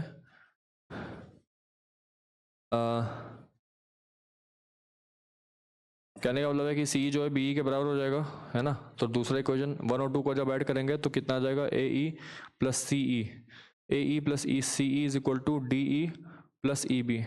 और A E plus E C क्या हो जाएगा, length of the diagonal A C, and therefore this is also equal to D E plus E B, that is equal to length of diagonal B D. तो यहाँ पे हम देख सकते हैं कि दोनों डायगोनल्स के लेंथ कितने आ जाएंगे, इक्वल, ठीक है। तो ये हमारा सेकंड स्टेटमेंट जो है बिल्कुल सही है, ठीक है। Both 1 and 2 are correct. Next वाले पे आता है, सॉरी बोथ 1 and 2 नहीं, सिर्फ 2 only are correct. If A B C X Y real number such that this expression minus this plus this equal to 0 then which of the following is correct. देखिए अगर इस वाले expression को 0 होना है तो उसके लिए मेरे को इसको 0 करना पड़ेगा, X square plus Y square plus Z square को 0 करना पड़ेगा। और ये तभी पॉसिबल है जब एक्स की वैल्यू, वाई की वैल्यू, जेड की वैल्यू, तीनों की वैल्यू 0 है, ठीक है। तो ऑप्शन नंबर ए और ऑप्शन नंबर बी तो गए, ठीक है। नेक्स्ट अब देखें, अगर A equal to B equal to C है, अगर suppose A equal to B equal to C है तो ये कितना आ जाएगा, अगर मैं सबको बराबर रखूँ तो 9a स्क्वायर आ जाएगा माइनस 3 टाइम्स ए बी कितना आ जाएगा आपका A square plus A square plus A square, तो ये कितना आ जाएगा 3a square, 9a square minus square, 9a square is equal to 0, यानी कि ऑप्शन नंबर सी जो है करेक्टली मैच कर रहा है, ठीक है। तो यहाँ से हम यहाँ पे हम ऑप्शन एलिमिनेशन से देखेंगे। नाउ नेक्स्ट वाले पे आता है, in a triangle A B C angle B is equal to 90, P is the length of the perpendicular, P is the length of the perpendicular from B to AC, ठीक है। if BC is equal to 10 and AC is equal to 12 तो ये then what is the value of P। तो देखिए अगर ये 12 है ये 10 है तो ये कितना हो जाएगा 144 माइनस 100 विच इज 44, यानी कि रूट 44, यानी कि 2 रूट 11। तो एरिया ऑफ द ट्राइंगल दोनों को इक्वेट कर दीजिए। एक केस में आप क्या लीजिए, इसको बेस लीजिए और इसको हाइट लीजिए, तो कितना हो जाएगा 10 इंटू 2 रूट 11। और एक केस में आप इसको बेस लीजिए यानी कि 12 इंटू हाइट, इसको पी ले लीजिए, तो यहाँ से 6 हो जाएगा, ये आपका 10 है तो ये 5 हो जाएगा, 10 रूट 11 बाई 6, है ना, इज इक्वल टू पी। तो कितना हो जाएगा 5/3 root 11, that is equal to P, option number A. The mean of this T, if the mean of P R and T, what is the mean of Q and S. देखिए इन सब का mean 280, तो total sum कितना आ जाएगा, total sum that is equal to 280 multiplied by 5 0 0 4 1 4 0 0। अब हमको कह रहा है कि इन तीनों का मीन इतना है, तो इन तीनों का सम कितना हो जाएगा 7 2 0 0 सॉरी 720 हो जाएगा। इनमें से सब्ट्रैक्ट करें तो कितना आ जाएगा 680। अब 680 जो है वो क्यू और एस का सम है, तो उसको 2 से डिवाइड करेंगे तो आंसर कितना आ जाएगा 340। That will be the mean of Q and S. अब आते हैं नेक्स्ट वाले सवाल पे। A B C D F R G R का देखिए बहुत ही लंबा क्वेश्चन है, तो इसको करने में टाइम लगेगा, राइट। तो देखिए D is thrice as old as A, तो डी की वैल्यू यहाँ से 3a हो जाएगी, ठीक है। Further C is as many years younger to B, यानी कि b minus C is equal to as G is to E, यानी कि e minus D, as and D to E, यानी कि d माइनस ई, ठीक है। Average age of D and G is 16 years, यानी कि d प्लस जी की value कितनी हो जाएगी 32, ठीक है। और average age of A and D is 22। Average age of B and C is also 11 years, यानी कि बी प्लस सी की जो वैल्यू है वो भी आपके पास कितनी हो जाएगी 22, है ना। B and C have equal weights. Now अब यहाँ पे एज की बात हो रही है ना, एज वेट। अब यहाँ तक जो है एज की बात हो गई। Further B and C have equal weights, यानी कि जो डब्ल्यू बी की जो वैल्यू है डब्ल्यू सी के बराबर है, ठीक है। A's weight is 10 kg less than that of B, यानी कि डब्ल्यू ए की जो वैल्यू है डब्ल्यू बी माइनस 10 है। D is 4 kg heavier than E, है ना, यानी कि D is 4 kg heavier than E, और E is 4 kg heavier than F, and F is 4 kg heavier than G, ठीक है। Further D has the age weight ratio, यानी कि D upon W D की वैल्यू है 9/20। Now A has age weight ratio in the 2:5। हमसे पहला question सवाल पूछ रहा है कि moreover none of them is more than 40 kg, ठीक है। Now A has age weight ratio of 2:5। अब देखिए what is D's age in years. अब देखिए डी का जो वेट एज और वेट का जो रेशियो है 9:20 है। अगर आप ध्यान से नंबर्स को देखें 15, 16 और 17, तो अगर मुझे एज निकालनी है तो मैं इसको 2 से मल्टीप्लाई यदि करूं तो मेरे पास आ जाएगा 18/40। 18 जो है किसी में भी नहीं दे इस इन तीनों में तो नहीं है, तो ऑब्वियसली जो है ऑप्शन नंबर डी जो होगा मेरा वो हो जाएगा, राइट। तो यहाँ से मेरे को दो चीज़ें मिली, क्या, एक तो डी का जो एज मिल गया वो, और जो वेट ऑफ द डी है वो कितना मिल जाएगा 40, ठीक है। और नेक्स्ट वाले सवाल में हमसे पूछ रहा है कि what is the average age of B C D E N G. Average age of B C D E N G, है ना, B C D E N G का एवरेज एज बताओ।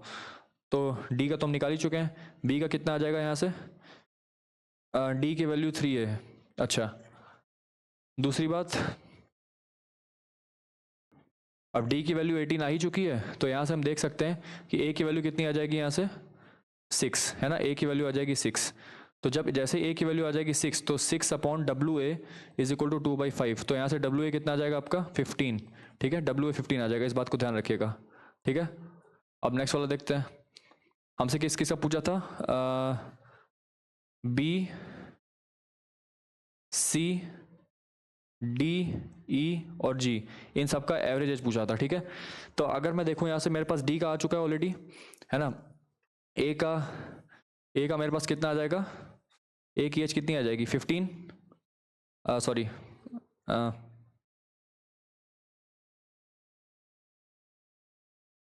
ए की एज कितनी है 6, ठीक है। तो ए की एज आ जाएगी 6। अब यहाँ से डी की वैल्यू 18 है, ठीक है। तो यहाँ से जी की वैल्यू आ जाएगी 32 माइनस 18 दैट इज 14। तो जी की वैल्यू कितनी आ गई यहाँ पे 14। अच्छा, अब और क्या चाहिए हमको, ए प्लस ई की वैल्यू 22 दे रखी है, ए की वैल्यू 6 है, तो ई की वैल्यू कितनी आ जाएगी 22 माइनस 6 विच इज 16, ठीक है। तो ई की वैल्यू कितनी आ जाएगी 16। अब अगर ध्यान से देखिए बी प्लस सी की वैल्यू 22 है ना, बी प्लस सी की वैल्यू 22 है, और यहाँ पे दो इक्वेशन लिखी हुई है, B minus C is equal to E minus G. E की वैल्यू कितनी है 16, जी की वैल्यू कितनी है 14, तो ई माइनस जी की वैल्यू कितनी हो जाएगी 2, है ना, इसकी वैल्यू हो जाएगी 2, और बी आ जाएगा आपका बी माइनस सी। तो बी माइनस सी की वैल्यू 2 है और बी प्लस सी की वैल्यू 22 है, तो इन दोनों को करते हैं, कितना आ जाएगा 2b की वैल्यू यहाँ से 24 आ जाएगी, तो b की वैल्यू आ जाएगी 12, और c की वैल्यू आ जाएगी 10, ठीक है। b की वैल्यू आ जाएगी 12, c की वैल्यू आ जाएगी 10, ठीक है। तो बस आगे हमारे पास हमसे किस किससे पूछा था, बी सी डी ई जी, है ना, बी सी डी ई जी का मीन पूछा था। तो बी आ गया, सी आ गया, डी आ गया, ई आ गया, जी आ गया, ठीक है। तो मीन निकाल देते हैं इन पांचों का, कितना हो जाएगा 18 + 2 18 + 12 30 + 40 40 plus 40 + 30 that is equal to 70। तो 70/5 कितना हो जाएगा आपका 14, है ना। Answer number C.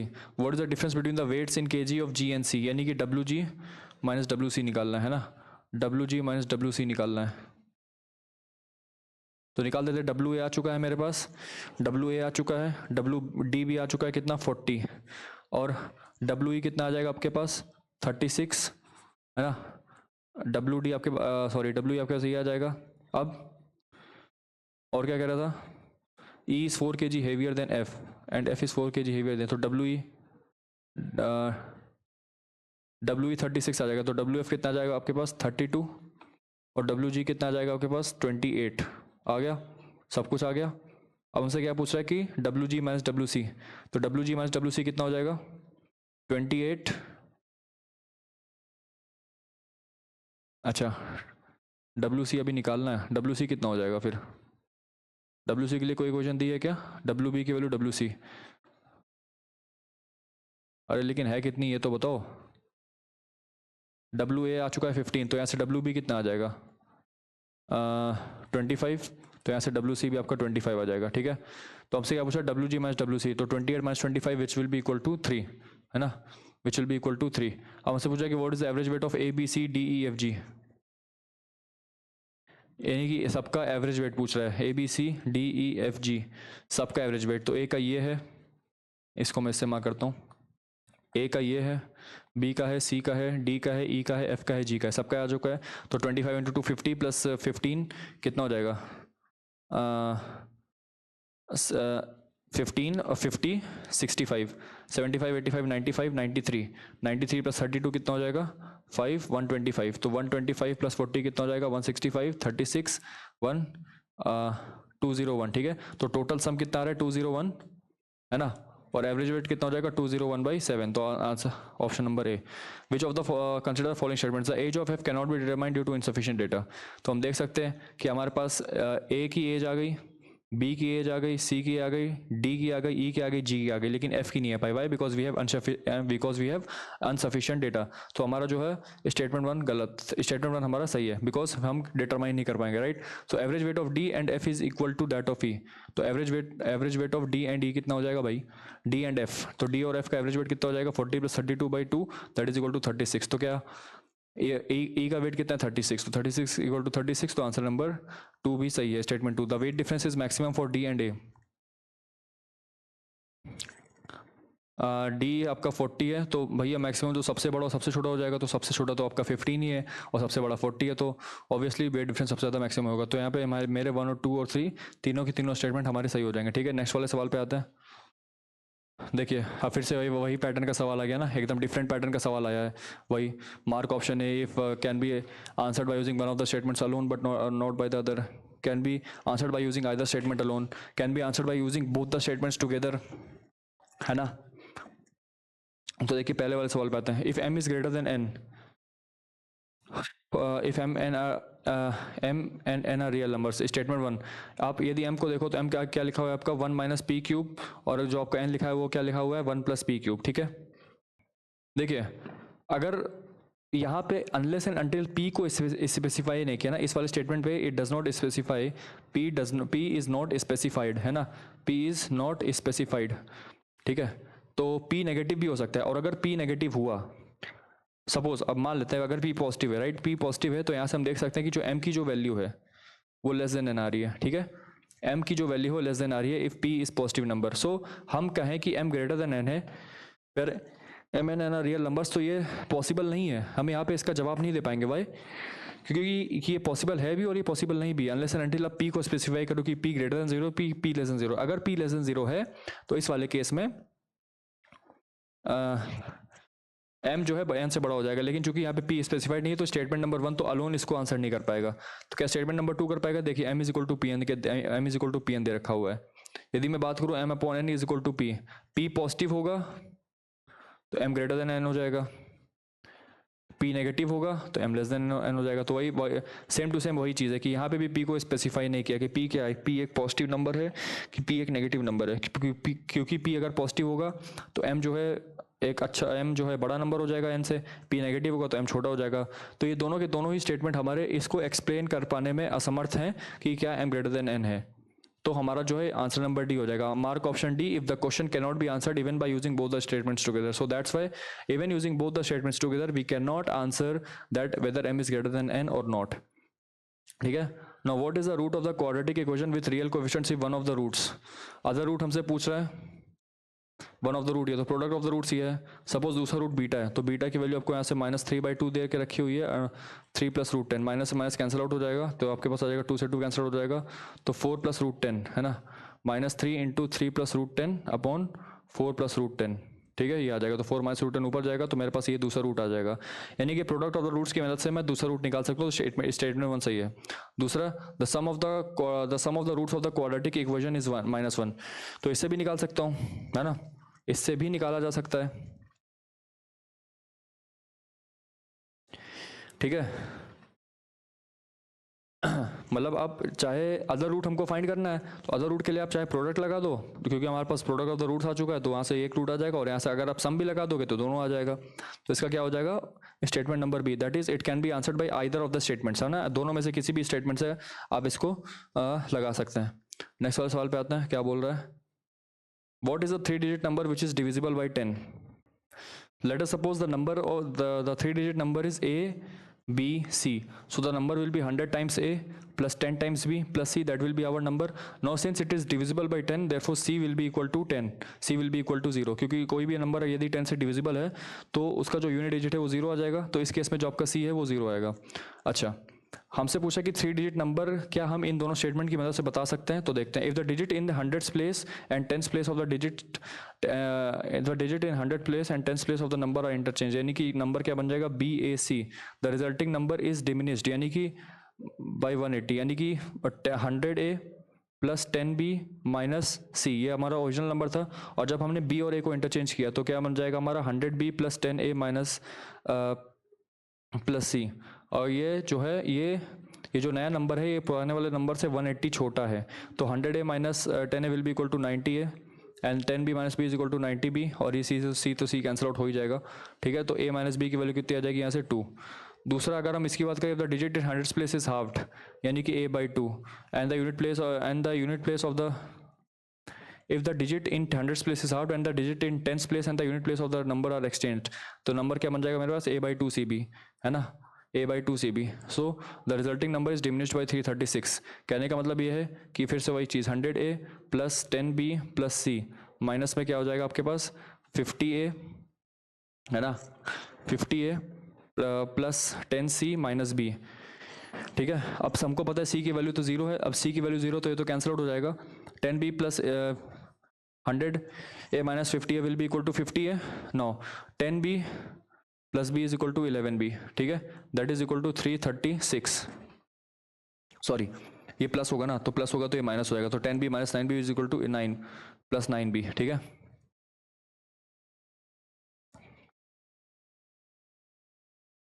$50A plus 9B is equal to 336 और A माइनस B की वैल्यू 2 है। तो यहाँ से हम नंबर्स निकाल सकते हैं, एक बार देखते हैं। A की वैल्यू 2 प्लस B हो जाएगी यहाँ से, तो कितना हो जाएगा 100 plus 11B is equal to 336, तो सॉरी 9B, तो 9B कितना आ जाएगा 236, तो B की वैल्यू कितनी आ जाएगी 28। एक मिनट,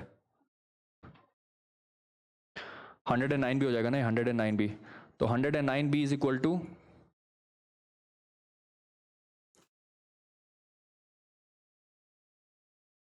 कहने का मतलब है कि 100 प्लस 50B। ठीक है, अगर मैं यहाँ पे A को रखूँगा 2 प्लस B तो कितना आ जाएगा 100 plus 50B plus 9B is equal to 336। ठीक है, तो यहाँ से 59B will be equal to 236, right. तो B की वैल्यू कितनी आ जाएगी 236/59, तो कितना हो जाएगा 9 4 6। ठीक है, तो B की वैल्यू कितनी आ गई 4। अब जैसे B की वैल्यू 4 आ जाएगी तो A की वैल्यू कितनी आ जाएगी 6, है ना। तो b की वैल्यू हो जाएगी 4 और c की वैल्यू ऑलरेडी 0, तो मेरे पास नंबर क्या आ जाएगा 640, है ना, 640 मेरे पास नंबर आ गया। यानी कि मैंने इन दोनों स्टेटमेंट की मदद से with the help of these two statements taken together I found out the number that is the 3 digit number which is divisible by 10, right. तो स्टेटमेंट नंबर 1 और स्टेटमेंट नंबर 2 दोनों की मदद से मैंने निकाला, तो इसका जो है करेक्ट आंसर हो जाएगा option number B, sorry option number C, right, option number C, that is the question can be answered by using both the statements together. Now question number 94 says are x y z equal where x y z are, no, इस वाले expression को मैं क्या लिख सकता हूँ, मैंने आपको बार बार बताया है, इस वाले एक्सप्रेशन को मैं half into x minus y का square plus y minus z का square plus z minus x का स्क्वायर ऐसे लिख सकता हूँ, ठीक है। अब इसको जीरो करना है, चूंकि यहाँ पे जीरो दे के रखा हुआ है, तो अगर ये जीरो तभी होगा जब x माइनस वाई की वैल्यू जीरो होगी, यानी कि x की वैल्यू जब y के बराबर होगी, या फिर y की वैल्यू जब z के बराबर होगी और z की वैल्यू जब x के बराबर होगी। तो यहाँ से हम देख सकते हैं x की वैल्यू y की वैल्यू z, तीनों की वैल्यू बराबर है, तो पहला स्टेटमेंट हमको एक्सप्लेन कर रहा है। दूसरा, अगर मैं इसकी बात करूँ, ठीक है, तो मैं यहाँ पे क्या लिख सकता हूँ, ये वाला कितना हो जाएगा, a cube plus b cube plus c cube minus 3ab की वैल्यू कितनी हो जाएगी, a plus B plus C into A square plus B square plus C square minus x y minus Y z minus z x.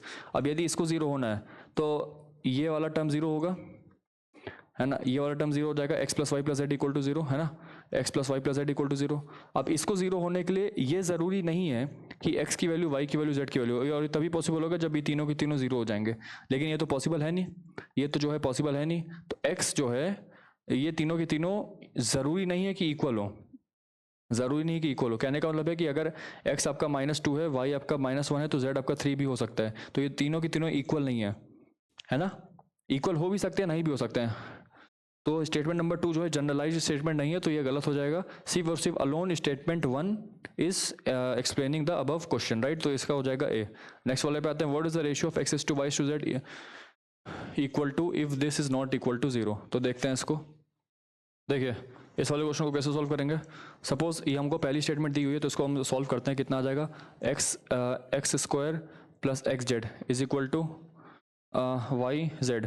तो यहाँ से X square कितना आ जाएगा आपका, Z times Y minus X, ये आ जाएगा। सपोज ये पहला हो गया, ठीक है हमारा, है ना। और दूसरा क्या बोल रहा है,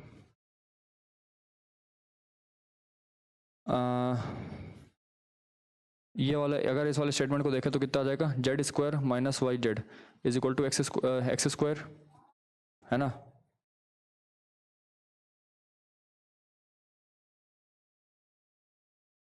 कहने का मतलब है कि एक्स स्क्वायर क्या हो जाएगा आपका, Z into Z minus Y, ना, एक्स स्क्वायर क्या आ जाएगा आपका, Z into Z minus Y. Now suppose मैंने इस वाले क्वेश्चन, इन दोनों क्वेश्चन को इक्वेट किया यहाँ से, तो क्या मिल जाएगा, Z into Y minus X equal to Z into Z minus Y. तो यहाँ से कैंसिल होगा, तो वाई माइनस एक्स की वैल्यू जेड माइनस वाई आ जाएगी, है ना। तो यहाँ से क्या आ जाएगा, Z plus X equal to 2y। तो यार मैं बोलता हूँ इक्वेशन नंबर 3, ठीक है।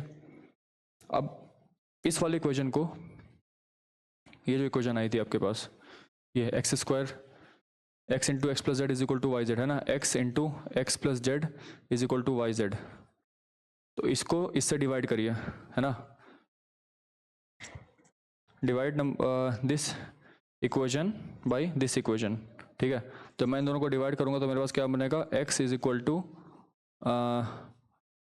वाई जेड हो जाएगा अपॉन 2, तो y से y कैंसिल हो जाएगा, तो z बाई 2 आ जाएगा, ठीक है।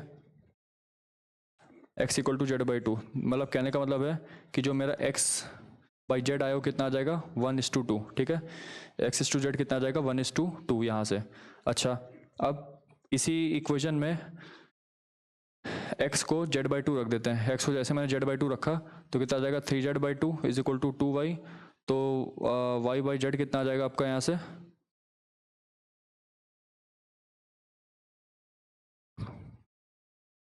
कहने का मतलब है कि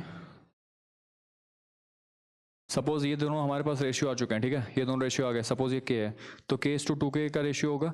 अब यहाँ पे रखिए, तो कितना हो जाएगा, 3k is equal to 2y, तो y की वैल्यू कितनी आ जाएगी, 3k बाई 2, ठीक है।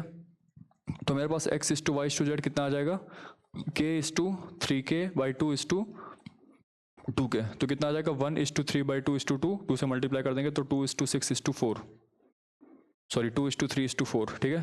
कितना आ जाएगा मेरा 2:3:4 आ जाएगा मेरा x:y:z, जो कि हमारा आ चुका है स्टेटमेंट नंबर 1 और स्टेटमेंट नंबर 2 दोनों की मदद से हमने इसको निकाला है, तो ये आपका हो जाएगा सी। ठीक है, नेक्स्ट वाले पे आता है, क्या बोल रहा है question number 96, what is the sum of two natural numbers. No, statement 1 हमसे कह रहा है कि LCM of two numbers is 144। Suppose the two numbers are a and b, we have to find a plus b. LCM of two numbers is 144, so the product of the two numbers ab is equal to LCM multiplied by HCF.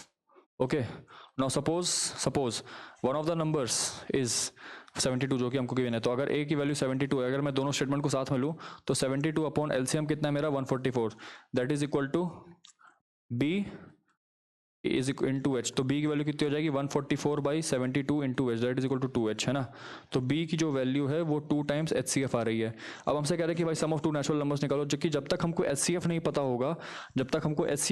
होगा, तो कैसे निकालेंगे इसको, है ना। जब तक हमको यही नहीं पता होगा कि क्या है HCF तो कैसे निकाल सकते हैं। यदि आप इसको ब्रेक करोगे तो हो जाएगा 72 मल्टीप्लाइड बाई 2। अगर इसका HCF 72 है, जो कि पॉसिबल नहीं है, क्योंकि अगर सपोज हमारा 72 ही HCF है, अगर हमारा 72 HCF है तो नंबर मेरा 144 आ जाएगा, है ना। अगर मेरा यही HCF ही आपका जो 72 है तो नंबर फिर से मेरा 144 आ जाएगा, मतलब यानी कि एक नंबर 72 है, दूसरा नंबर 144 है। तो ऐसा ये थोड़ी ना होता है ना। जब तक कि हमको HCF का पता नहीं होगा, तब तक हम दूसरा नंबर निकाल ही नहीं पाएंगे, और दूसरा नंबर नहीं निकाल पाएंगे तो हम दोनों को ऐड नहीं कर पाएंगे। ठीक है, तो हमारा जो है इसका आंसर हो जाएगा D, that is by using both the statements together also we can not answer the question.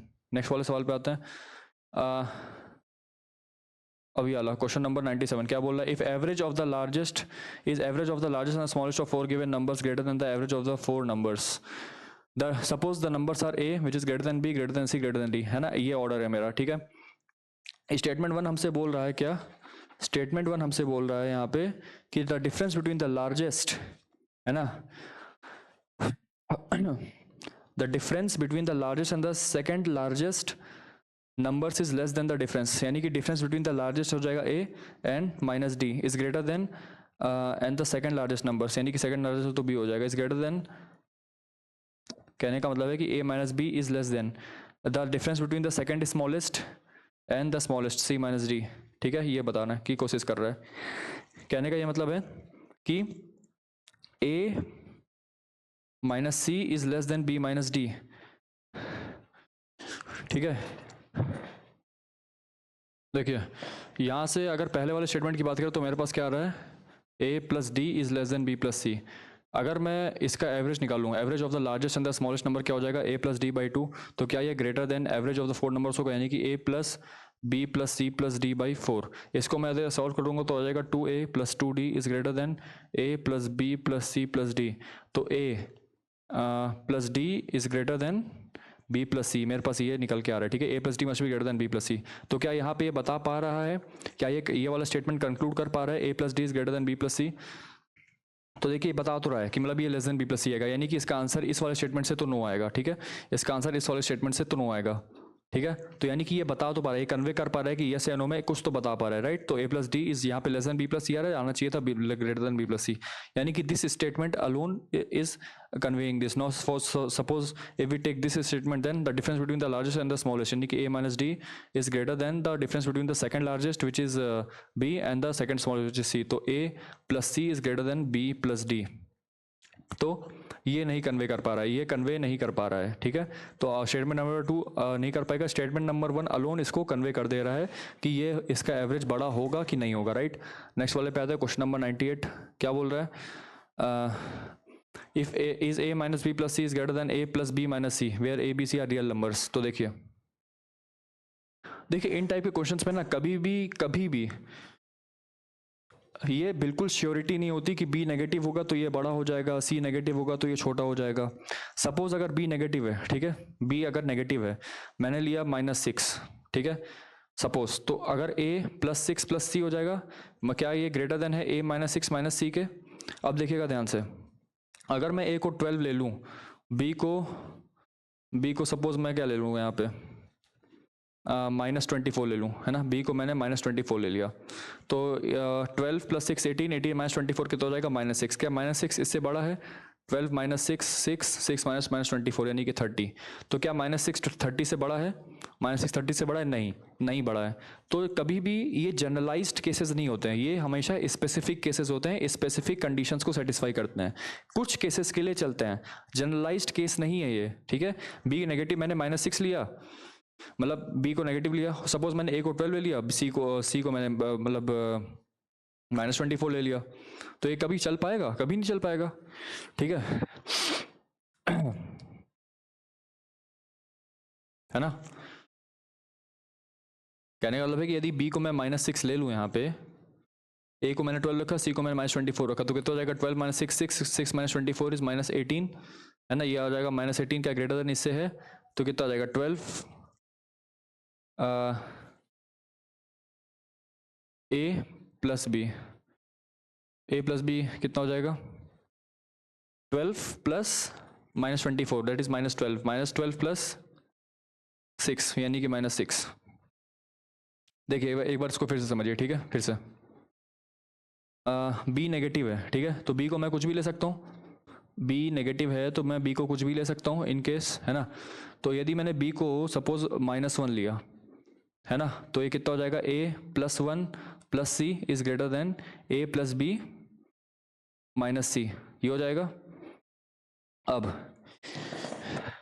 ज़रूरी थोड़ी है कि ए से बड़ा हो जाए, अगर मैं ए को बहुत बड़ी क्वांटिटी लूँ, ए को मैं इतना -50 ले लूँ, ठीक है, और सी को मैं ले लूँ -2, तो ये कितना हो जाएगा? -50 प्लस 1 हो जाएगा -51, -51 -49 और ये हो जाएगा -51। तो क्या -51 जो है आपका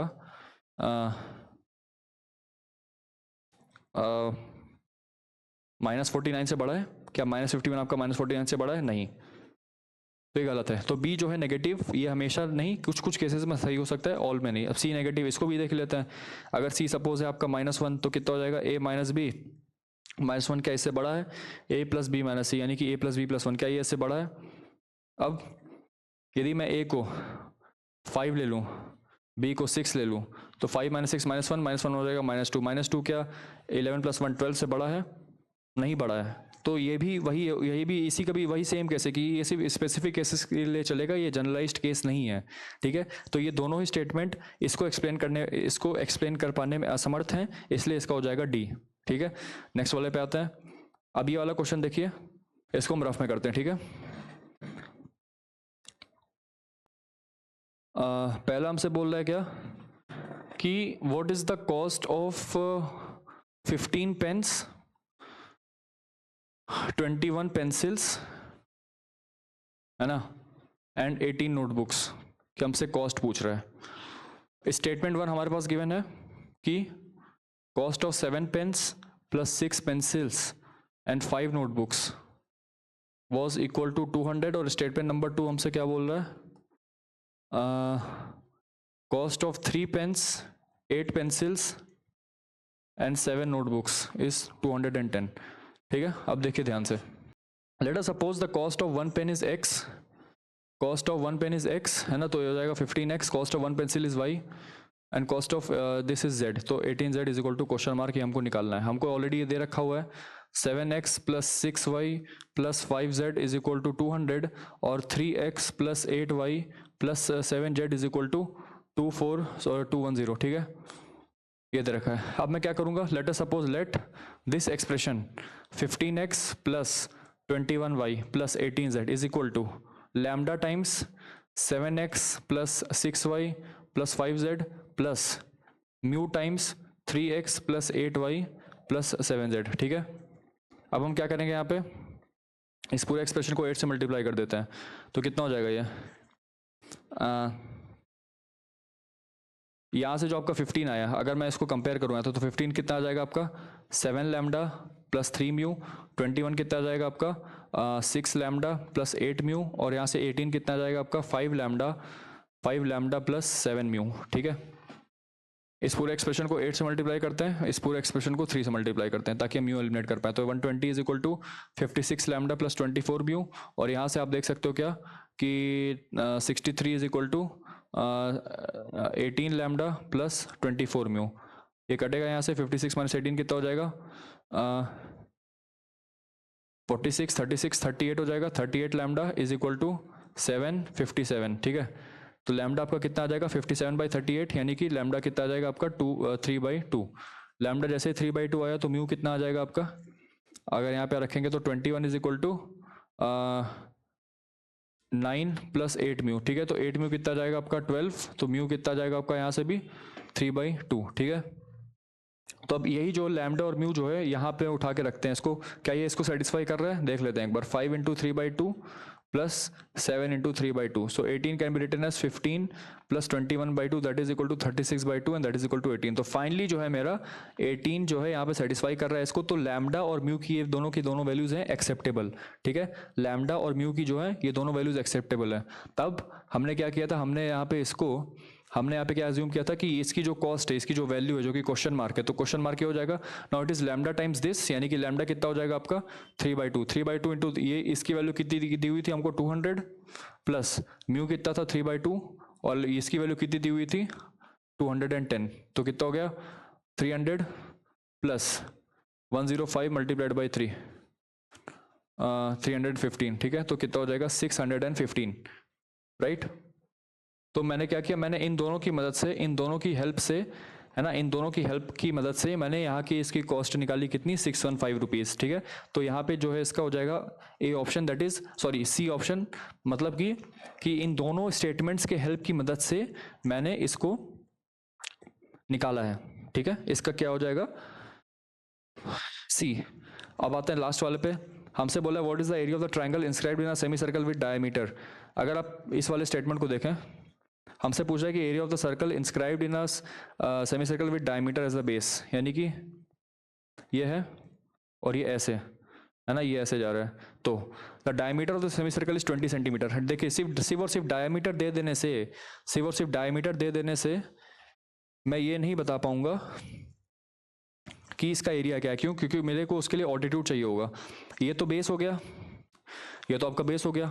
अगर सपोज आप इसको ऑल्टीट्यूड मानते हो, ये तो एक स्पेसिफिक केस हो गया जब आपका ट्रायंगल एकदम सेंटर में आ रहा है, तो उस केस में आपका ये कितना हो जाएगा 10 हो जाएगा, तो वहाँ पे आप एरिया निकाल सकते हो। लेकिन सपोज अगर ये आपका कुछ ऐसे बना, फॉर एग्जांपल ये आपका ये बना, सपोज ये आपका ऐसे बन गया, तो उसके लिए आपका ऐसा बन गया, तो ऐसे बन गया, तो इस वाले केसेस में आपको सिर्फ एंगल पता है, आपको ये लेंथ ना ही ये लेंथ पता है, सिर्फ आपको ये लेंथ पता है, तो उस केस में आप ऑल्टीट्यूड कैसे निकालोगे, ठीक है।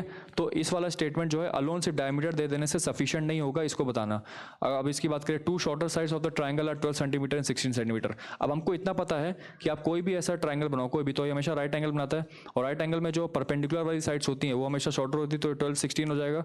तो हमको पता है, हम यहाँ से एरिया निकाल देंगे, ठीक है। कितना हो जाएगा ये 2 6 मतलब 2 6 12 into 16 that is equal to 96 centimetre square. तो हम स्टेटमेंट नंबर 2 को तो वैलिड मान सकते हैं कि स्टेटमेंट नंबर 2 की मदद से हम जो है इसको निकाल सकते हैं। लेकिन चूंकि स्टेटमेंट नंबर 1 सिर्फ अलोन नहीं है सफिशिएंट आंसर करने के लिए, that's why statement number 2 is only alone sufficient to answer the question. तो इसका क्या हो जाएगा ए। तो इसी के साथ हम यहाँ पे 2023 के सेकंड पेपर का सेकंड पार्ट कंप्लीट करते हैं। तो अब हमने टोटल 2000 क्वेश्चंस कर लिए हैं। कॉन्ग्रेचुलेशंस ऑन दिस अचीवमेंट, ठीक है। हमने टोटल 2000 क्वेश्चंस यहाँ पे अटेम्प्ट किए हैं आपके सामने। आपने देखा, हमने पूरा अटेम्प्ट किया इसको, बहुत सारे सब सेक्शंस से क्वेश्चंस आए, बहुत तरह के क्वेश्चन आए, एप्लीकेशन वाइज बहुत सारे क्वेश्चन आए, पास्ट 10 ईयर्स के सारे पेपर लगाए, मतलब टोटल हमारे पास 20 पे वाईक्यूज हो गए, हर में 100 है, तो टोटल 2000 क्वेश्चन हो गए। तो इतनी ज़्यादा रिपीटिशन हो जाती है क्वेश्चन की, तो आपकी प्रैक्टिस अपने आप बन जाएगी, ठीक है। कहीं भी क्वेश्चन में, किसी भी क्वेश्चन में डाउट आ रहा है तो उसको रुक के देखिए, उसको पॉज करके समझिए and then move forward, right. तो इसी के साथ हम यहाँ पे इसको एंड करते हैं। तो आई होप आपको ये बहुत ज्ञानवर्धक लगा होगा। इसमें बहुत सारी अच्छी स्टेप्स बताए गए हैं, अच्छे तरह बहुत वेरियस मेथड्स बताए गए हैं। अगर कोई एक क्वेश्चन नहीं हो पा रहा है किसी एक मेथड से, तो ठीक है। तो चलते हैं इसी के साथ। Thank you and all the best.